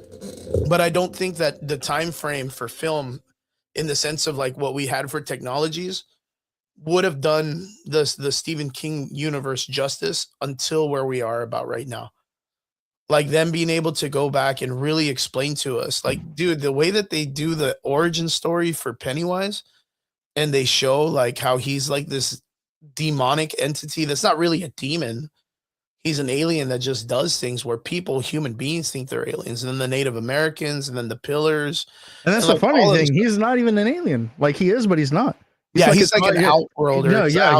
He's like an outer world god. Yeah. And that's the thing. Like I feel like because he's in Stephen King lore, he is a child of the Crimson King. Yeah. But the thing is I feel like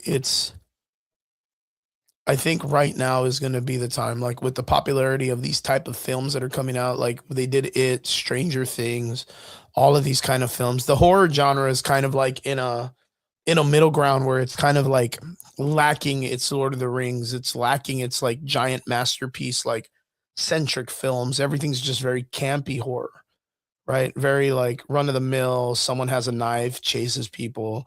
I mean, for fuck's sakes, we have seven or 8 Scream movies. And it's been so overdone that we all kind of like, all right, like we get it. But I think Stephen King is kind of like, he's the most creative when it comes to horror writing.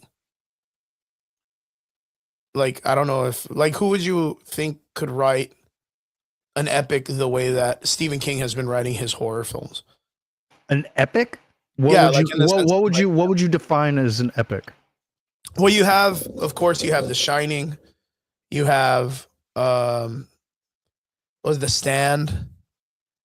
You have all of these stories that are so rich in character development. I'm not overthinking it. It's just that like I have a basis onto what Stephen King is and has written. I'm aware of Stephen King's stuff. I'm not like respectfully, Eels, I am not overthinking this. Like, I'm just trying to get a clarification as to what he's trying to say, because what I know of Stephen King and his works is not the same as what Chris is. I'm not insulting Chris's intelligence or anything like that. I'm just saying I have a different like I'm just I like my thing is like I'm aware of what Stephen King has written, what he has done, and what he's done with his works, and how they all connect. I went down a huge rabbit hole because of the Dark Tower series and how like all of his works connect to each other. And ironically, a big focal point in Stephen King's writing is the Dark Tower series. And when it comes to Stephen King and the Dark Tower series, the Dark Tower series is his baby. Yeah, that is like that is the story that is like opus, right? Is what he literally called his magnum opus. Yeah. This is like the story he wanted to tell. And that's why every story in Stephen King's writings has a prevalence in the Dark Tower series. It is mentioned, like this, the creature of it is mentioned in the Dark Tower series, and how he is a son of the Crimson King and a brother of the Man in Black, and you know how like, and I will kind of agree with you on this to a point, Chris, where some of the endings of some of his works are very, I'm not going to say lackluster, but instead very like holy shit, that was it. That's what we're getting. That's what you got. That's what you're giving us. Okay. Got it. You know, and I say that because at the end of the Dark Tower series, and while I still haven't gotten to the ending, I unfortunately spoiled it for myself, because while I was going down the rabbit hole, the ending came out and it tied into the movie, because at first I was like, well, I've only seen the movie. I've never seen I've never read the rest of it. Book, yeah. And so when they were like, oh, the movie may or may not tie into the books, and this is how, and I'm like, well, what do you mean how? And then you find out how the story ends and how the movie might be a continuation of the books. But that's just how like things go in like that story. You talking about like Roland's father and all that stuff, or what? No, dude, like I'd have to spoil it for you. That's fine. I mean, if it wasn't there, yeah, I'm cool with it. Okay. I mean, we only got so the ending of the Dark Tower series is that everything is a continuation. It always circles back. Yeah. Because the very last line of the book is the very first line of the Dark Tower series. Yeah. You know, and it was like, and that is and the gunslinger wanders the desert chasing the Man in Black. Yeah, and it's kind of prevalent because of the fact that when Roland and the child are sitting in the forest and they're eating and they see the carnival in the back, which is recollection of Pennywise's carnival that's later on in the adult part of it, right? With the second chapter or the second series, you have the carnival. That's where the kid dies in the first one, his son or whatever. Roland and him are sitting there. I forgot the kid's name. What is it, like Carpenter? Jacob. No, what is it? Jacob, right? Jacob and him are it's Jake, but yeah, his real name is Jake Chambers from New York. Yeah, Jake Chambers from New York. Everybody has such like epic names. Dude, honestly, Jake's so like yet again, this is like a spoiler. So Jake dies, and this is like a big thing for Roland, right? So Roland now like is like alone. Like he chooses to finish the quest alone. And Jake's eulogy is so beautiful, because like Roland is like everyone everyone is equal in the eyes of like their deity, because as every person lives, everyone owes a death, and now Jacob has paid his debt.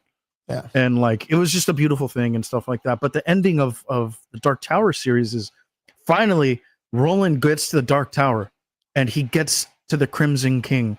And the like god of the universe is like, okay, if you do this, you can go through this door. But if you go through this door, you're gonna hate what's gonna like what's on the other side. But on the other side is exactly what you're looking for. And he's like, fuck it, run it, dude. He goes through, and right as he like thoughts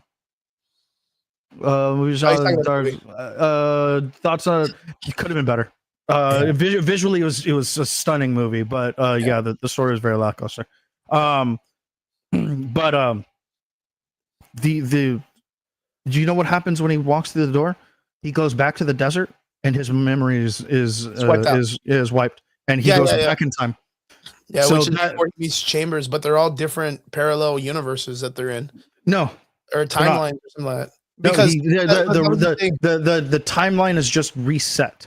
But you come to find out that this isn't the first time Roland has done this.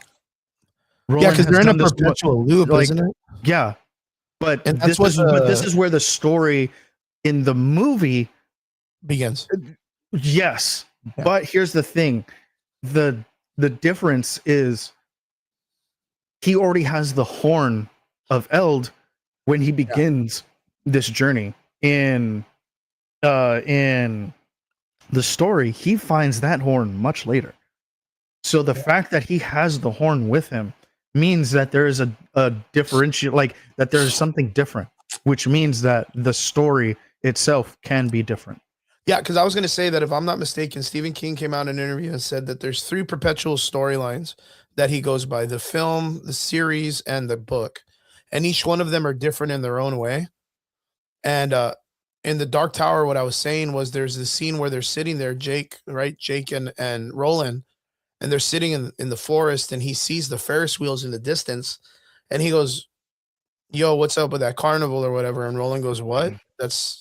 That's ancient stuff from back in the day or whatever that used to be." And he goes, "What are you talking about? It's a carnival," which perpetuates the idea that the universe that Roland is in, or Mid-Earth, is like the dystopian future as the ending of all. Like, I guess it's like coping at the idea that they're in a loop right before everything just ceases to exist.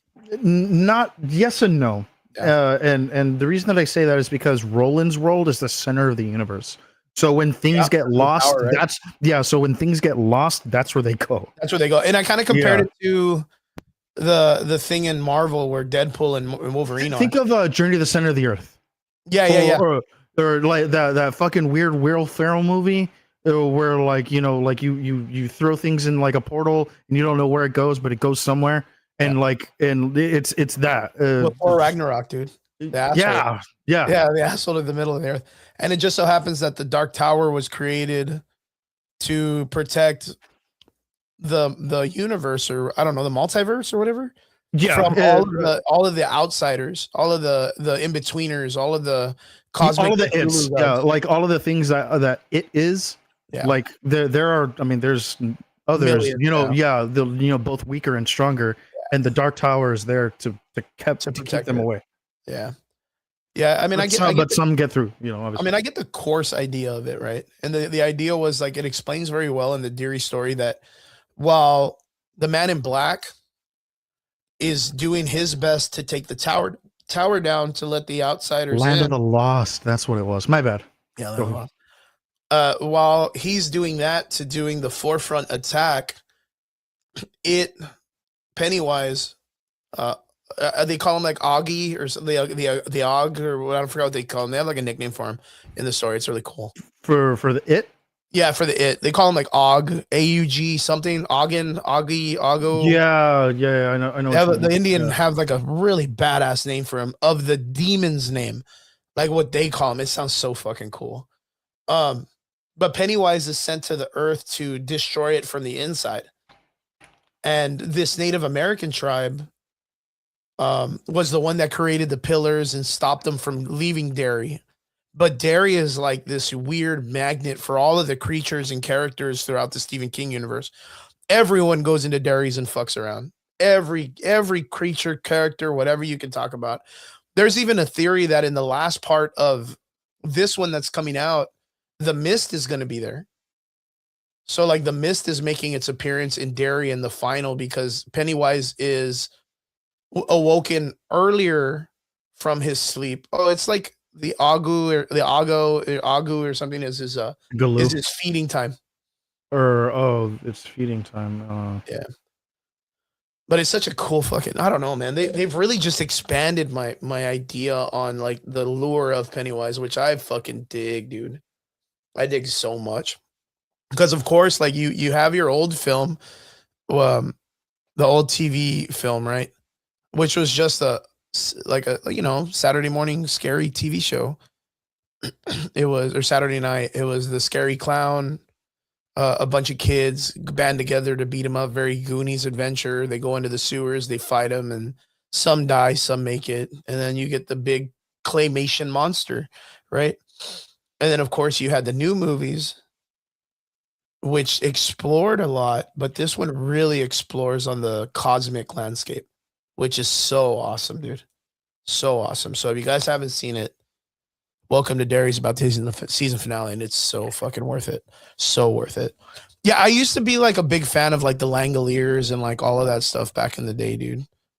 Like, what was the one? The Night Stalker? Is that the vampire guy that flew around in the fucking airplane? Are you talking about the real person? No, no, the fucking Stephen Robert Ramirez story. No, the Stephen King story, the Night Stalkers. Let me see. I know the Tommy Knockers. Oh yeah, the Tommy Knockers was interesting too. Stephen, but that wasn't. Was that Stephen King? I think so. Yeah. Stephen King, Night. Yeah, Night Stalker. I remember this movie was wild to me, bro. Stephen King Night Stalker likely refers to The Night Flyer. There we go. A Stephen King short story about a cynical tabloid reporter, Richard Dees, investigating a vampire who flies a Cessna and commits gruesome murders at small airports. Adapted into a 1997 horror film starring Miguel Ferrer. This reminds me of that fucking Family Guy episode where Stephen King's in his like manager's like office, and he was like, "All right, Stephen, what's the next book?" And he's like, it's a lamp, and it kills you, it wraps its cord around you and you die, and he was like, "Oh God, you're not even trying anymore. When can you have it to me by?" And like they're just gonna pick it up anyway. Yo, look at this shit. The boys just put this up in the comment section. I had to look it up just to see what's up. Rob Reiner and his wife found murdered in their house. What? Yeah, dude, that's crazy. Yep, it says Rob Reiner and wife Michelle found dead at LA home, wounds consistent with a knife. Legendary director and his wife, Michelle Singer Rayner, have died, TMZ have learned. As we told you, 2 dead bodies were found in Rob and Michelle Bentward's home Sunday afternoon. Law enforcement sources say that Rayner's, the sources say, have suffocated lacerations consistent with a knife. Wow, that's crazy, dude. The son of famed comedian Carl Rayner, who passed away in 2020, started his career as a business and comedy writer, working for Steve Martin. Wow, dude. Oh yeah. Oh. All in the Family. Damn. Harry Met Sally. I know him also from The Wolf of Wall Street. Yep. Misery. Wow. Look, he made Misery, dude. As a matter of fact, Stephen King. A Few Good Men, The American President, The Bucket List, Spinal Tap. Yeah. Stand By Me. Yep. Oh, that's sad, man. Oh, well. Oh, man. Well, that's sad to hear, man. All right. Yeah, dude. R.I.P. R.I.P., man. Rip. Dude, he was in Power Rangers. Was he really? Yeah. What was he in Power Rangers? He was in Power Rangers Turbo, the movie. Oh, shit. You know, as a matter of fact, I know that, I don't know where Derpy went. I guess he got sleepy or whatever, but right, dude, he was just like, fuck these guys. Yeah, I'm taking off, boys, later. Yeah, he's like an hour ahead of us though, man, so I understand. He's a huge Power Ranger fan too, man. You guys should sit down and dude, honestly, I actually just found the entire works of Power Rangers and how they go chronologically. Ooh. And in what omnibuses they come out in. So I'm gonna get all of those. because I can't find my originals anymore. And it hurts so much because I loved those books. I spent like 2 years collecting like all of those books, and now I can't find them. Straight. Yeah, you and Derp should have a whole conversation about Power Rangers. It'd probably go crazy. Oh, dude, that's one like series that like I would fucking like, other than like Invincible, I would nerd out about so hard. Rip John Cena. No, as a matter of fact, honestly, I enjoy him as an actor more than I did as a yeah, he's gonna act. He's not gone. Yeah, I know he's not. I'm just saying that I enjoy him as an actor more than I do as a wrestler. Like fucking shot to shit though, man. The way he walks and he's just beat up. I have to give flowers to where they're due. Hirokoshi, you are a G. Gave us an amazing series with My Hero Academia. We finally got our season finale, and boy, series finale. Yeah, series finale. Yeah. That shit is over. Yeah. It's completely done. Tipped it off. Chef's kiss. Really put into perspective on hero writing in the new age, on how they can do it, even not being Western animated or Western art directed. You know, giving us a legitimate superhero story, and building literally every fucking character in that series. Everything went super sharp. The last season, if you watched it from the very beginning to the end, every episode is a tearjerker. You're going to cry in every episode. And even in the final, like, they gave its flowers. Originally, the manga kind of came out and it was kind of like a miss. It was a really bad miss at first.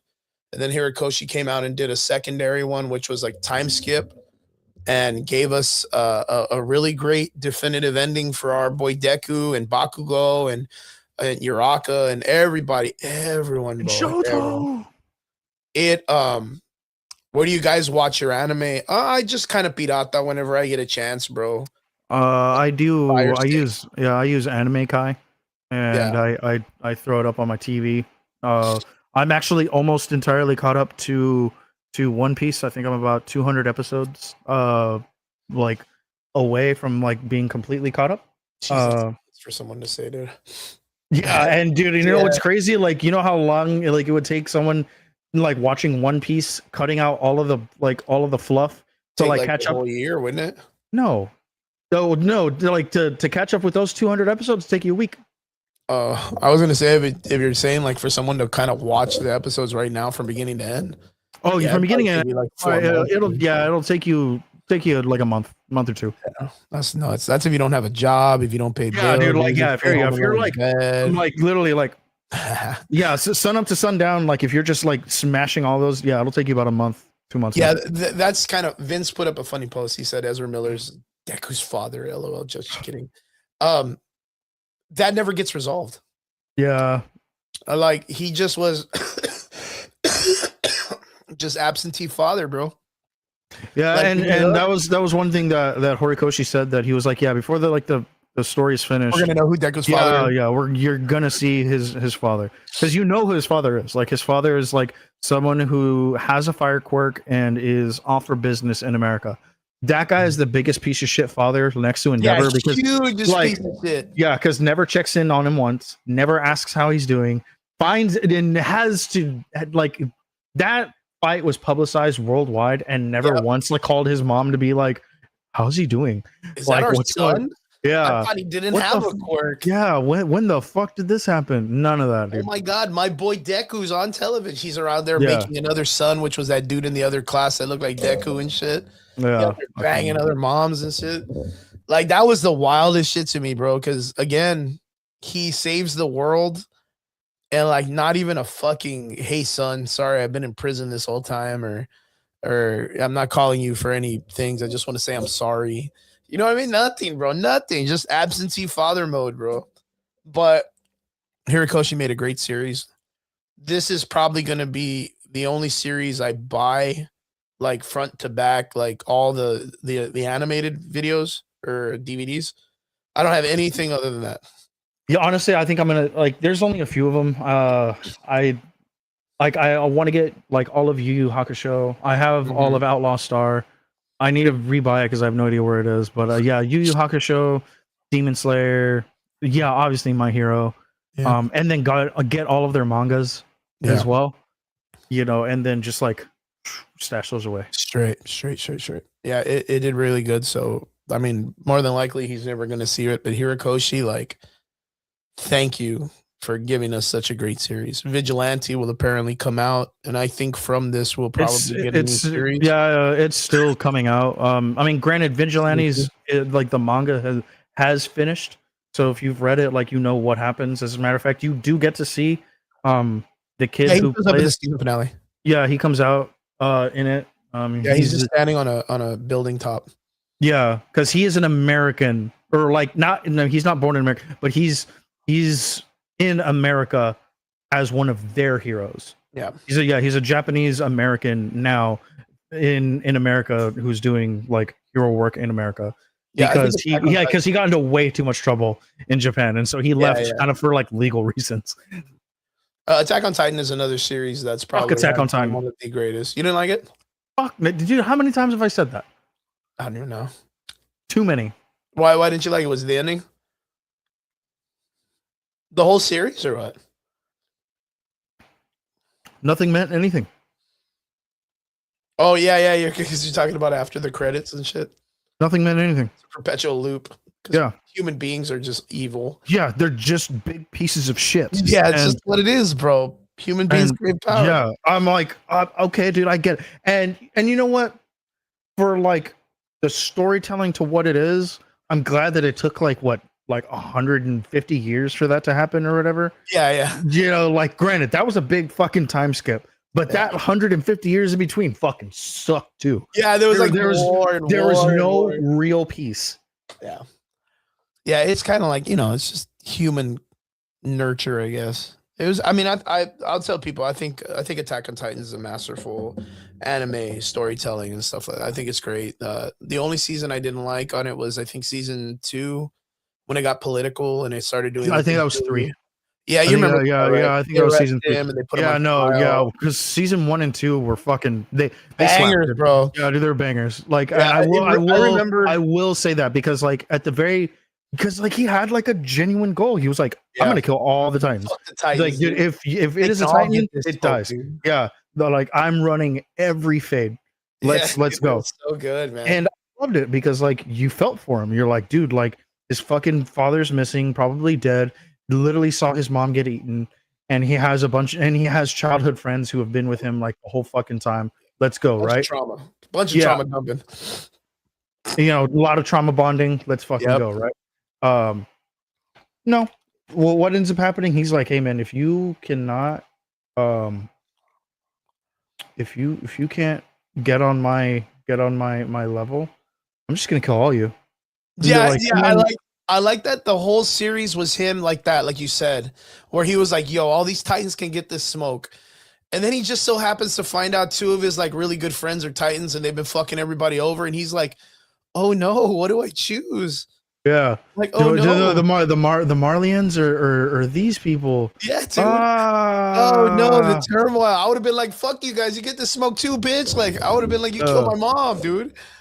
I didn't kill your mom, but I also didn't stop it either. Yeah, but if you technically think about it, that guard guy didn't do nothing to save your mom either. So fuck that. Yeah, so that guy, that's a trooper too, man. Yeah, fuck that scout regiment, dude. The guard guy. I remember watching that the first episode for the first time, and someone was dude, and you see it, and you're like, oh, this is gonna fucking rock, dude. This is gonna be. This is gonna be. Mind you, I remember this like it was yesterday. I remember telling myself, you know what, I'm not gonna watch any of this new age anime shit because all of it sucks. Naruto, it's all. Yeah, everybody's got Christmas specials and 900 episodes in, and these guys are hugging each other and crying about needing each other and friendship, the power of friendship. Yeah, dude, I was like, I'm so done. This isn't for me anymore. It's not like Akira. It's not like this. Dude, and I will give Attack on Titan this, right? It was so tropey. The power of friendship. Yeah, anything can happen. Yep. The determination. Yep. You can get whatever you want. Like the whole like training arc that he has, like, and he finds out that his fucking thing has been busted the whole time. Yeah, the fucking 360 shit. And like he still learns how to use it, and they're like, Oh, dude. Real campy, real yeah, you're like, oh dude, your thing's been broken the whole time. It's not even calibrated properly. And you're like, no, oh my god. Giving him a pat on the back for his good work. Like his friends and him are so happy and shit. Yeah. And then they just pull the shit under you and they're like, yo, look, another fucking Titan attack, bitch. Like I just remember watching the first episode after someone was like, yo, you need to watch this shit. And I was like, Demon Slayer, this, like everything's stupid, dude. I was so done with anime at the time, like really, really done. I remember sitting down and watching the first episode, and I remember it just popped the fuck off, dude. Like just popped off in the first like 5 seconds. And I just remember the ending when he's being taken by the guard. His name's like Bartholomew, or I forgot the fucking bald guy's name. And he's staring at his mom get fucking bubble gunned up, dude. Like just chewed on, dude. And the guy's not even like trying to like cover your eyes, son. Like don't look. He's just there, front row center, like just watching his mom get nibbled, right? And I just remember telling myself, dude. Then come to find out that it's his dad's ex-wife. Yeah, dude. Oh yeah, dude. Like the spin of the fucking this turnaround was. I was like, dude. Yeah, dude. The plot twist, dude. Man? You're gonna make it seem like this was all a fucking coast, dude. Get the fuck out of here, man. I remember turning off the fucking television, and I was like, "What was his dad's name again?" Because his brother's name was Ezekiel, right, or something like that, or Zeke. Yeah. Grisha. That's what. Yeah, it was Grisha. Yeah, it was Grisha. Bitch. Yeah, bitch. Because he's there, fucking. Yo, dad, you gonna drop the ball on this shit? No, you're not. Mom didn't die for jack shit, bro. Take the needle, eat the kids, bitch. I was like, dude, this fucking anime's weird, dude. Yeah, dude, Grisha, and that guy from fucking from Brotherhood, from fucking the dad. Yeah. The dad from Full Metal Alchemist. From Full Metal. Yeah, dude. Full Metal, man. But which series, Brotherhood or the other one? I mean, Brotherhood, right? Because like that's where Brotherhood is. Yeah, well, Brotherhood is the actual manga adaptation. Manga. Yo, but like, oh, man, I remember turning off the first episode and I was like, there ain't no fucking way. There ain't no fucking way. Dude. Yeah, I just remember literally turning it off and I was like, there ain't no fucking way they keep this momentum. There ain't no shot. Fucking way. No shot. No shot. Best fucking intro, shitty second episode. And I saw the second episode and I was like, fuck, this was good too. Fuck, this was good too. You're kind of like, yeah, I was like, how, bro? Like, how do you start the anime off with so much action and dispense and peril and despise and hate and then be like, yo, we got 5 seasons of this shit and there's 12 episodes in each. I was like, there, no cap. I was like, on that. Cap. It wasn't until season 3 that they put his ass in jail that I was like, all right, I could take a break. I need a break. Dude, and then what ends up happening, bro? He gets out of jail, and then what does he do after that? And he just beats the ever living snap out of Armin. He was like, you know what? Fuck you, Armin. I always thought you were a bitch. You're a bitch. And then just fucking and then just beats the shit out of him. Just beats the living shit out of him. Stop. Mikasa. That was wild, guys. If you haven't seen an Attack on Titan, man, Jesus. Okay, maybe Attack on Titan's not that bad. Oh, dude, and the way fucking what's her face goes out at the end, dude. The one with the glasses. What's her name? The fucking scientist chick. Sasha? Nah. Let me see. Attack on Titan. Scientist. I don't know how to spell. Hanj, the chick with glasses. Yeah. Where she goes after all the big ass colossal titans and get fucking burned up and shit. She went out. Everybody went out like fucking G's, bro. Everyone. Armin is not Armin, but Erwin is still like my fucking favorite character, dude. The general guy that was like my soldier's rage. Oh yeah, dude. Oh yeah, the My Soldier's Rage is probably one of the best things ever. Yep. And then Armin and what's his face fighting as their founder titans. Oh yeah. Bro, every man, dude, the fight. Oh man, guys, Attack on Titan. Don't get me wrong. Visually, Attack on Titan is, great, I mean, top tier.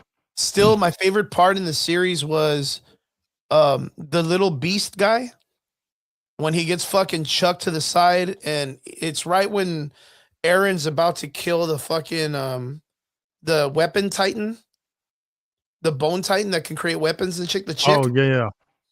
And the fucking beast titan gets his fucking jaw cut by Misaka, and he's just laying on the ground, and he looks up, and he just sees like the moon and all the scouts like swinging towards him, and it's like the way they drew the fear in his eyes that now the Titans are scared of the scouts. I was like, holy fuck, dude, that was super good. They look like bees, bro. They look like hornets. It was so fucking good. But mind you, let's jump out of that shit. Let's go back because we don't want to waste any more time. So we got 2 things to talk about left. Again, guys, welcome to Derry. If you guys haven't checked it out, go check it out. It's super worth it. It's almost going to end. I think it's this week. The Boys season finale, we finally got a trailer. We got Jared Padalecki, got his character kind of out. So now the entire cast of Supernatural is part of whatchamacallit, the angel, the guy, Micah Castiel. Yeah, the guy who plays Castiel. Yeah, he hasn't. No, wasn't he in it? No. I thought who's the other guy that came out in it? What was the one that could multiply himself? Remember he was like fucking himself in the other season? Or was that Gen V? I don't know. That sounds like Heroes Orgy or yeah, Herogasm. Let me see it, because I know that one of the guys. I want to say it was Castiel in The Boys. Let me see The Boys. Yeah, maybe not. He'll probably come out in this season more than likely. I do remember that one of them came out. What's his name? Misha Collins. Oh, Misha, right? Yeah, Misha Collins. And he will be coming out. Is he? Yeah, he's slated for it. TBA, yeah. But I mean, yeah, it says Misha Collins will also be joining. Damn, dude, like season 5 is going to be a whole reunion of the whole Supernatural cast. That's nuts. Oh yeah, dude. Isn't it Robert Singer? He's the one. Robert Singer is one of the writers of the series.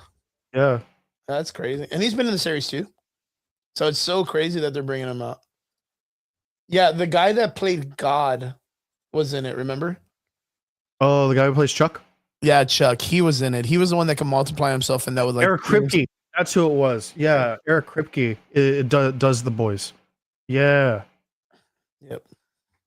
And then the guy that played the son of Satan, that ends up being like Dean's child, and he ends up being like God, the kid. He was in Gen V. Okay.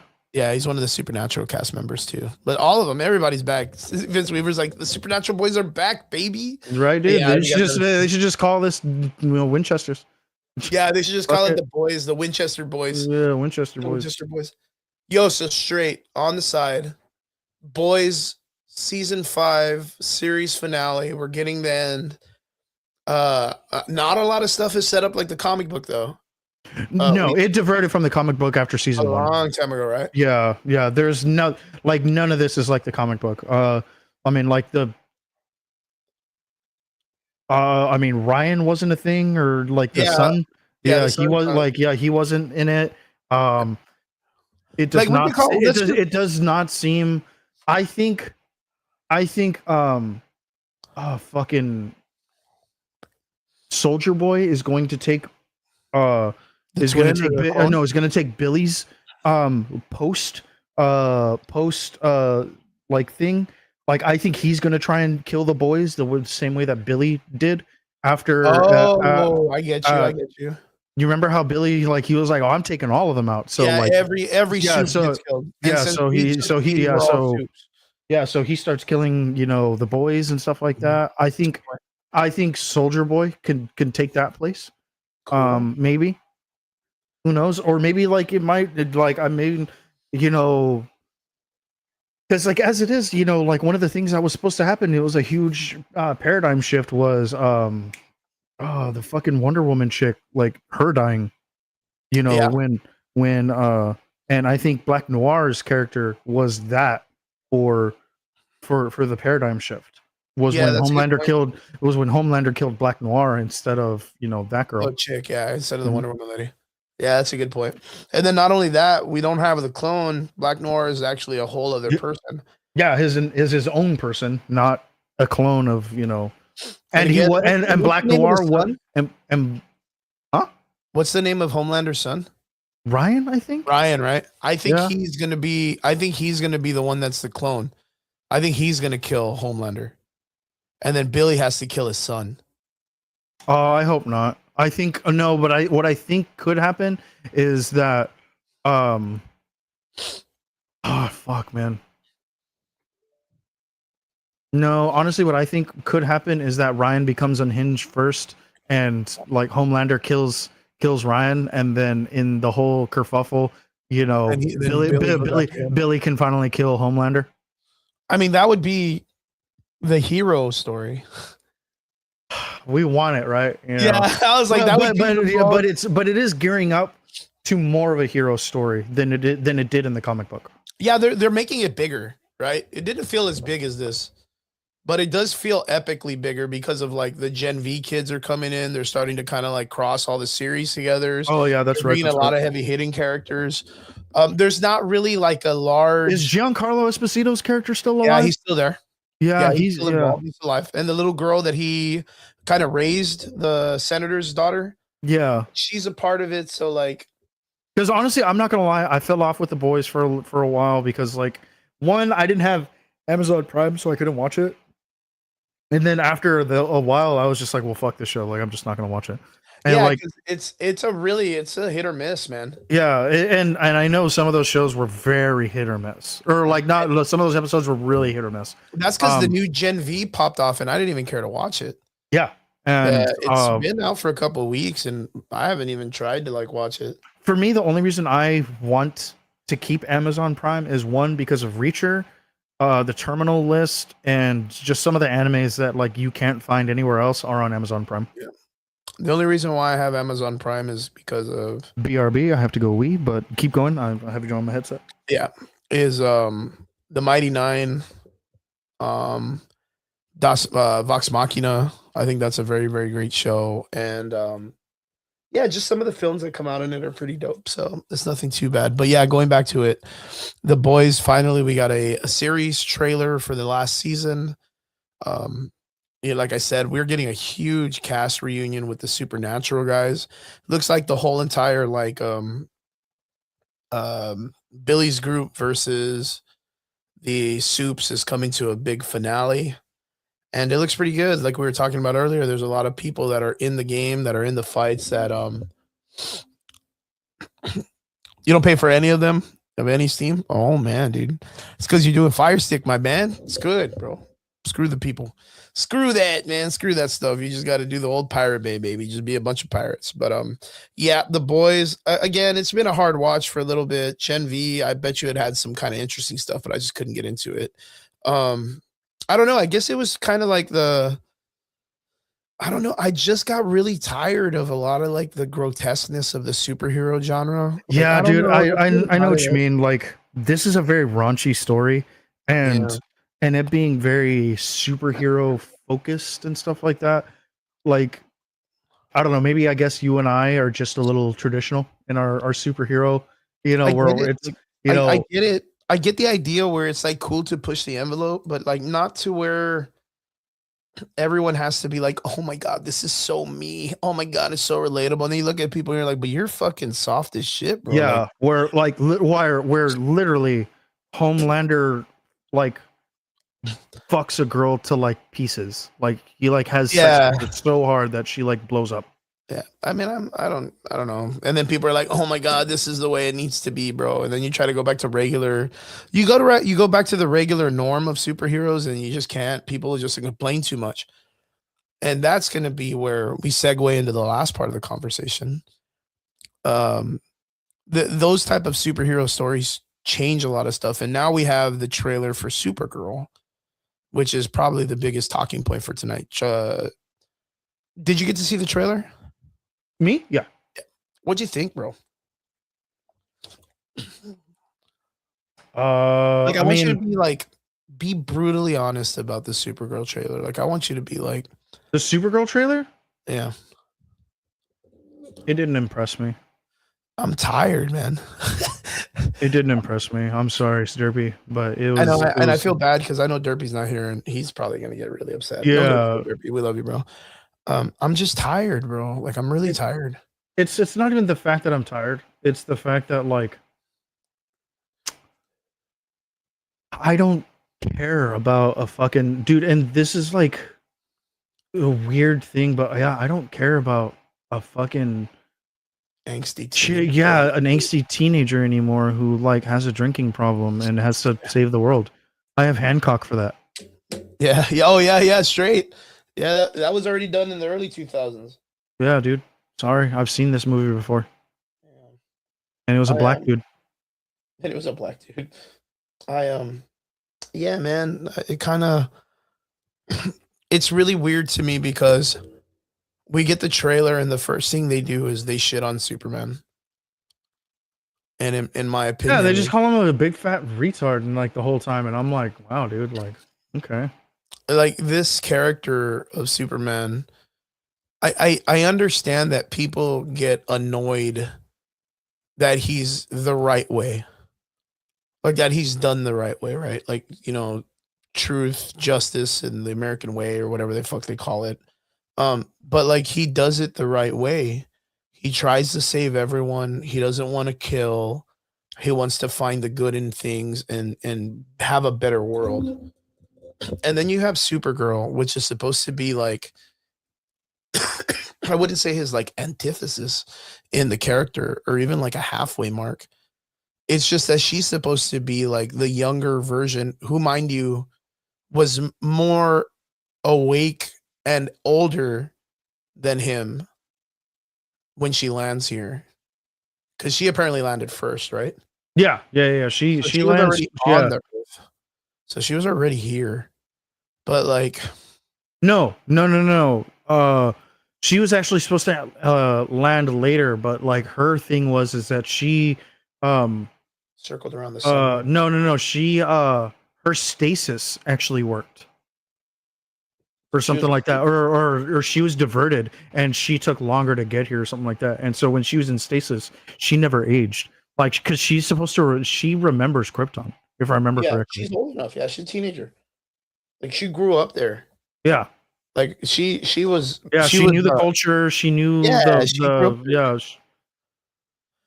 knew the planet.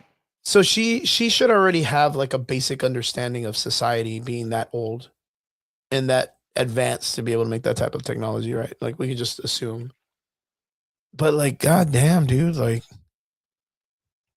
someone made a really good point that this was like the Guardians of the Galaxy, right? Like it really comes off as a Guardians of the Galaxy film if it was Adam Warlock as the main character. Except that fucking Adam Warlock's like done retarded, right? It's just done stupidly. But James Gunn is not the director of this movie. There's another director and another writer, but why does it feel like it's all inspired by James Gunn? What do you think that trigger?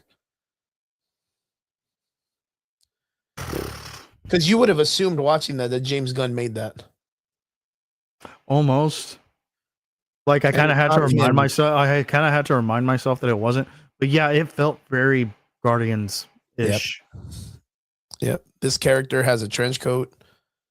Like I even remembered that in the book where like, oh, well, the reason why she gets drunk is because she goes to a planet with a red sun. Like, is that because of the trauma? Because she experienced the entire planet dying and she's like by herself? Is that the way she's like trauma, like dealing with her trauma? That's a really good question. Yeah, because it's like in my mind, I'm like, I don't know, man. Like, there was something about this trailer and something about this character that I'm not understanding too well. And it didn't hit good. Again, Jason Momoa comes in. He's wearing his best lookalike Crow outfit since he didn't get casted in that film. Mm-hmm. Now he's Lobo. Which Lobo do you hope that they do?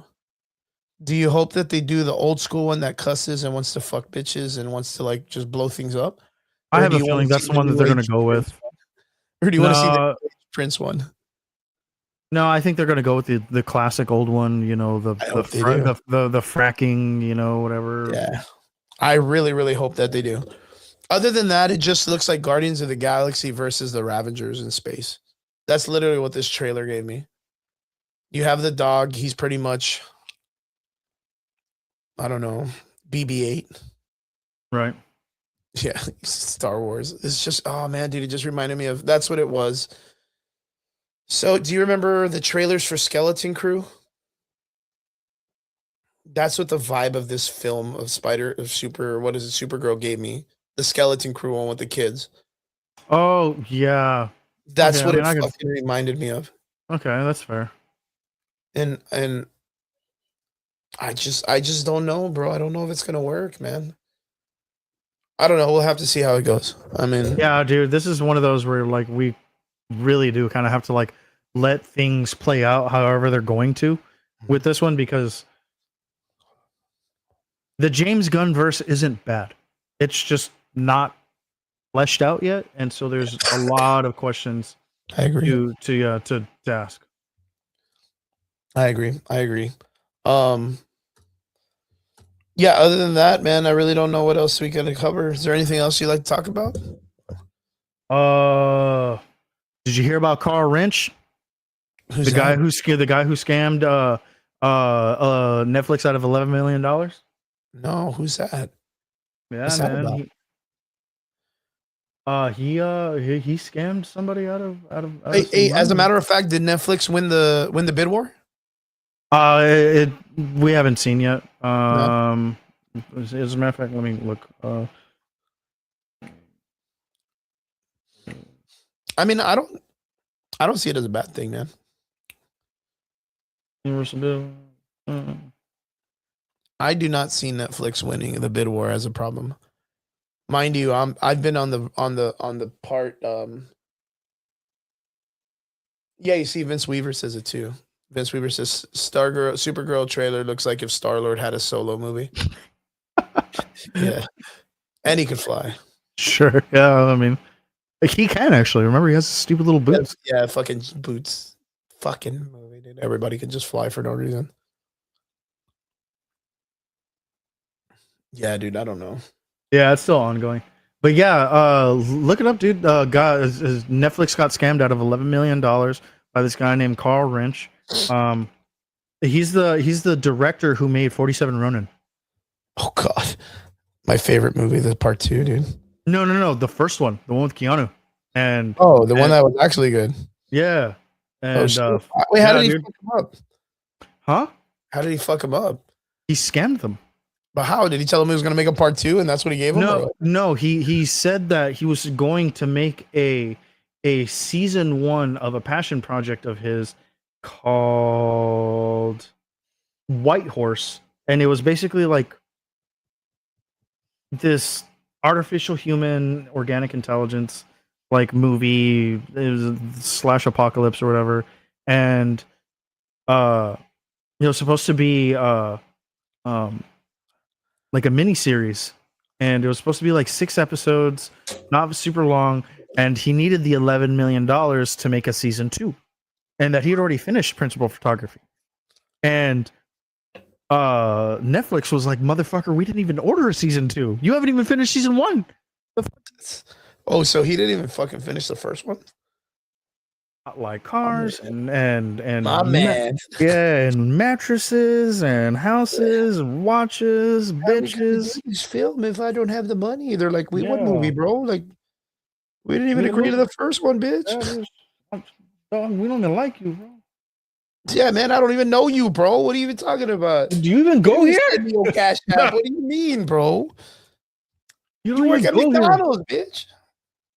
Damn, that's crazy. So this guy fucked off with $11 million. Yeah, dude, and he got sentenced. Or no, his ass, dude. Yeah, dude, he got caught, and he's he going to jail, homie. Let him use that money to bail out. Man, bro, he was already on bail. No, he's like on his way to get sentenced. He's already been convicted. I like that kind of shit, Triggs. That's the kind of shit Hollywood needs right now, man. I'm tired of people just out there protesting, talking about they want more money. I need guys stealing shit. I need people going to jail. I need reasons to make movies. Hollywood in a rut, dude. Netflix about to buy Hollywood. Disney about to not make Kingdom Hearts the movie. I'm Dunskies, bro. Oh, they're not making Kingdom Hearts? No, they're not making a movie. They should. Oh, well, I know they're doing Legend of Zelda. Yeah, they wanted a trans character. Nobody wanted to pull that off. Did you hear about that? Yeah, Hunter Schafer. Yeah, missed opportunities, man. What are you talking about? Hunter Schafer's going back to Euphoria season 4 or whatever. Season 3.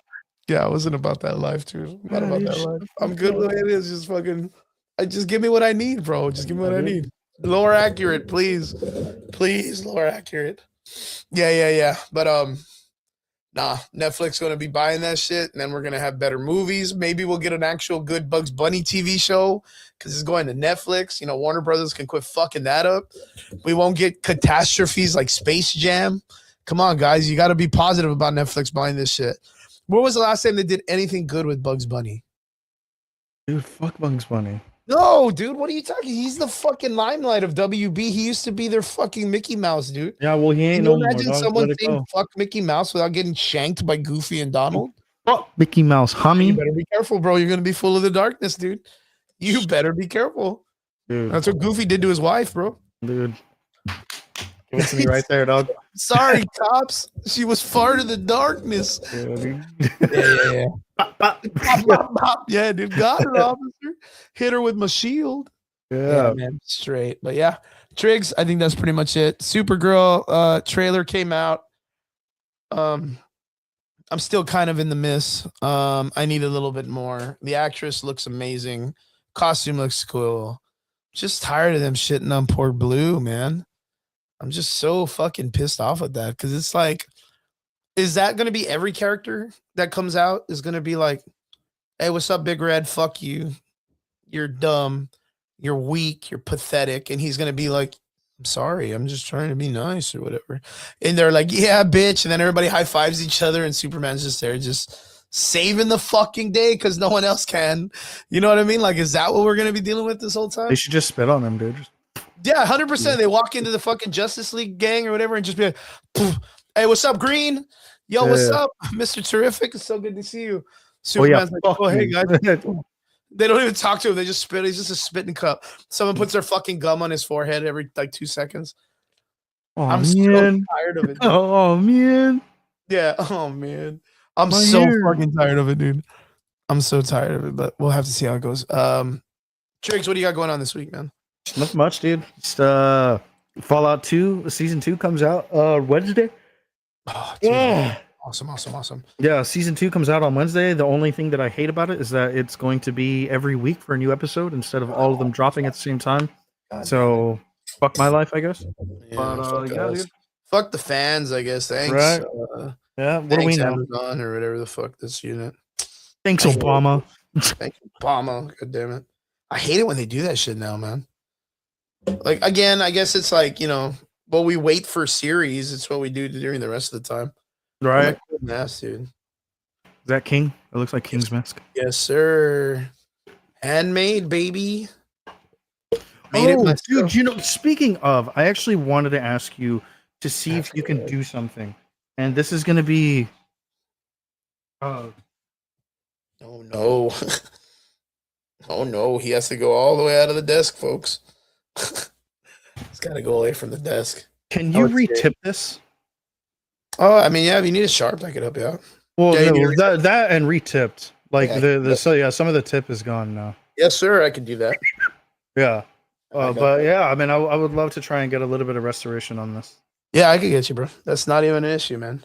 Oh, it's furry, Chris. Chris Furry. Nah, man, it's too cool to be a furry. No, dude, sorry, dog. I don't make the rules. It's King, baby. And you know what? It was so crazy because I didn't want it to look like a furry mask, and that's why I made it so much smaller. Yeah, well, it does. But it's small though. It's not. It's like fitted, bro. It's not even a fucking furry mask. What are you talking about? Fuck you, dog. Fuck you, bro. We'll tech it up. You don't even know, dude. You don't even know. We'll tech it up in the park, dude. I don't give a fuck. Run the ones, bro. Let's go. Run that fade. Run that fade, dude. I'm gonna Tiger Lariat that ass, dude. I'm gonna, what was it? Slow punch, high kick, 4-punch that ass. Or what was it from the fucking Street Fighter Newgrounds thing? Dude, honestly, I kind of want to get some fighting games on my computer and then get like a good stick. And then yeah. Like, they have a couple of them for like a couple bucks, bro. Like $30-$40. You can get some going on. Tekken is so good, bro. Yeah. King Chris, bro. Straight. Guys, it's always a pleasure. I appreciate you. Tricks, thank you for jumping in, man. I know you're doing some stuff and you got things going on in life and stuff. Appreciate it every time you come in. Brian, I miss that motherfucker. I don't know where he's been. Derps, I don't know where you're at. You're probably asleep by now, but thank you for hopping on with us for the moment. Yeah, dude, he was just like, hey, man, I'm out. Bye. Yeah, save the day. Yeah, Chicks is here. I can leave. Tricks is here. Save the day. Yep. And everybody in the comment section. That's what I do. Save the day. That's what I do. Save the day, bro. Save the day. Thank you to everybody on the answers page. We appreciate you guys from Facebook jumping in and hanging out with us. We know you guys are into the sports pages, but we appreciate you when you come in and talk nerds and stuff like that with us. And to everybody else in the comment section, thank you guys so much. We appreciate you guys. Thank you so much to all our extraordinary listeners. We appreciate every one of you, and we hope you have a great week. Stay safe. It's getting cold out there, so make sure you cuddle up. I'm gonna open up my windows. Yeah, man, it's gonna be a good sleep for me, my guy. Yes, sir. Let that beautiful breeze in. Let it get cold. Just stay safe and don't get sick. And again, we'll see you guys here on the Average Boys Podcast next Sunday, every Sunday. Thank you guys so much. We appreciate you. Peace.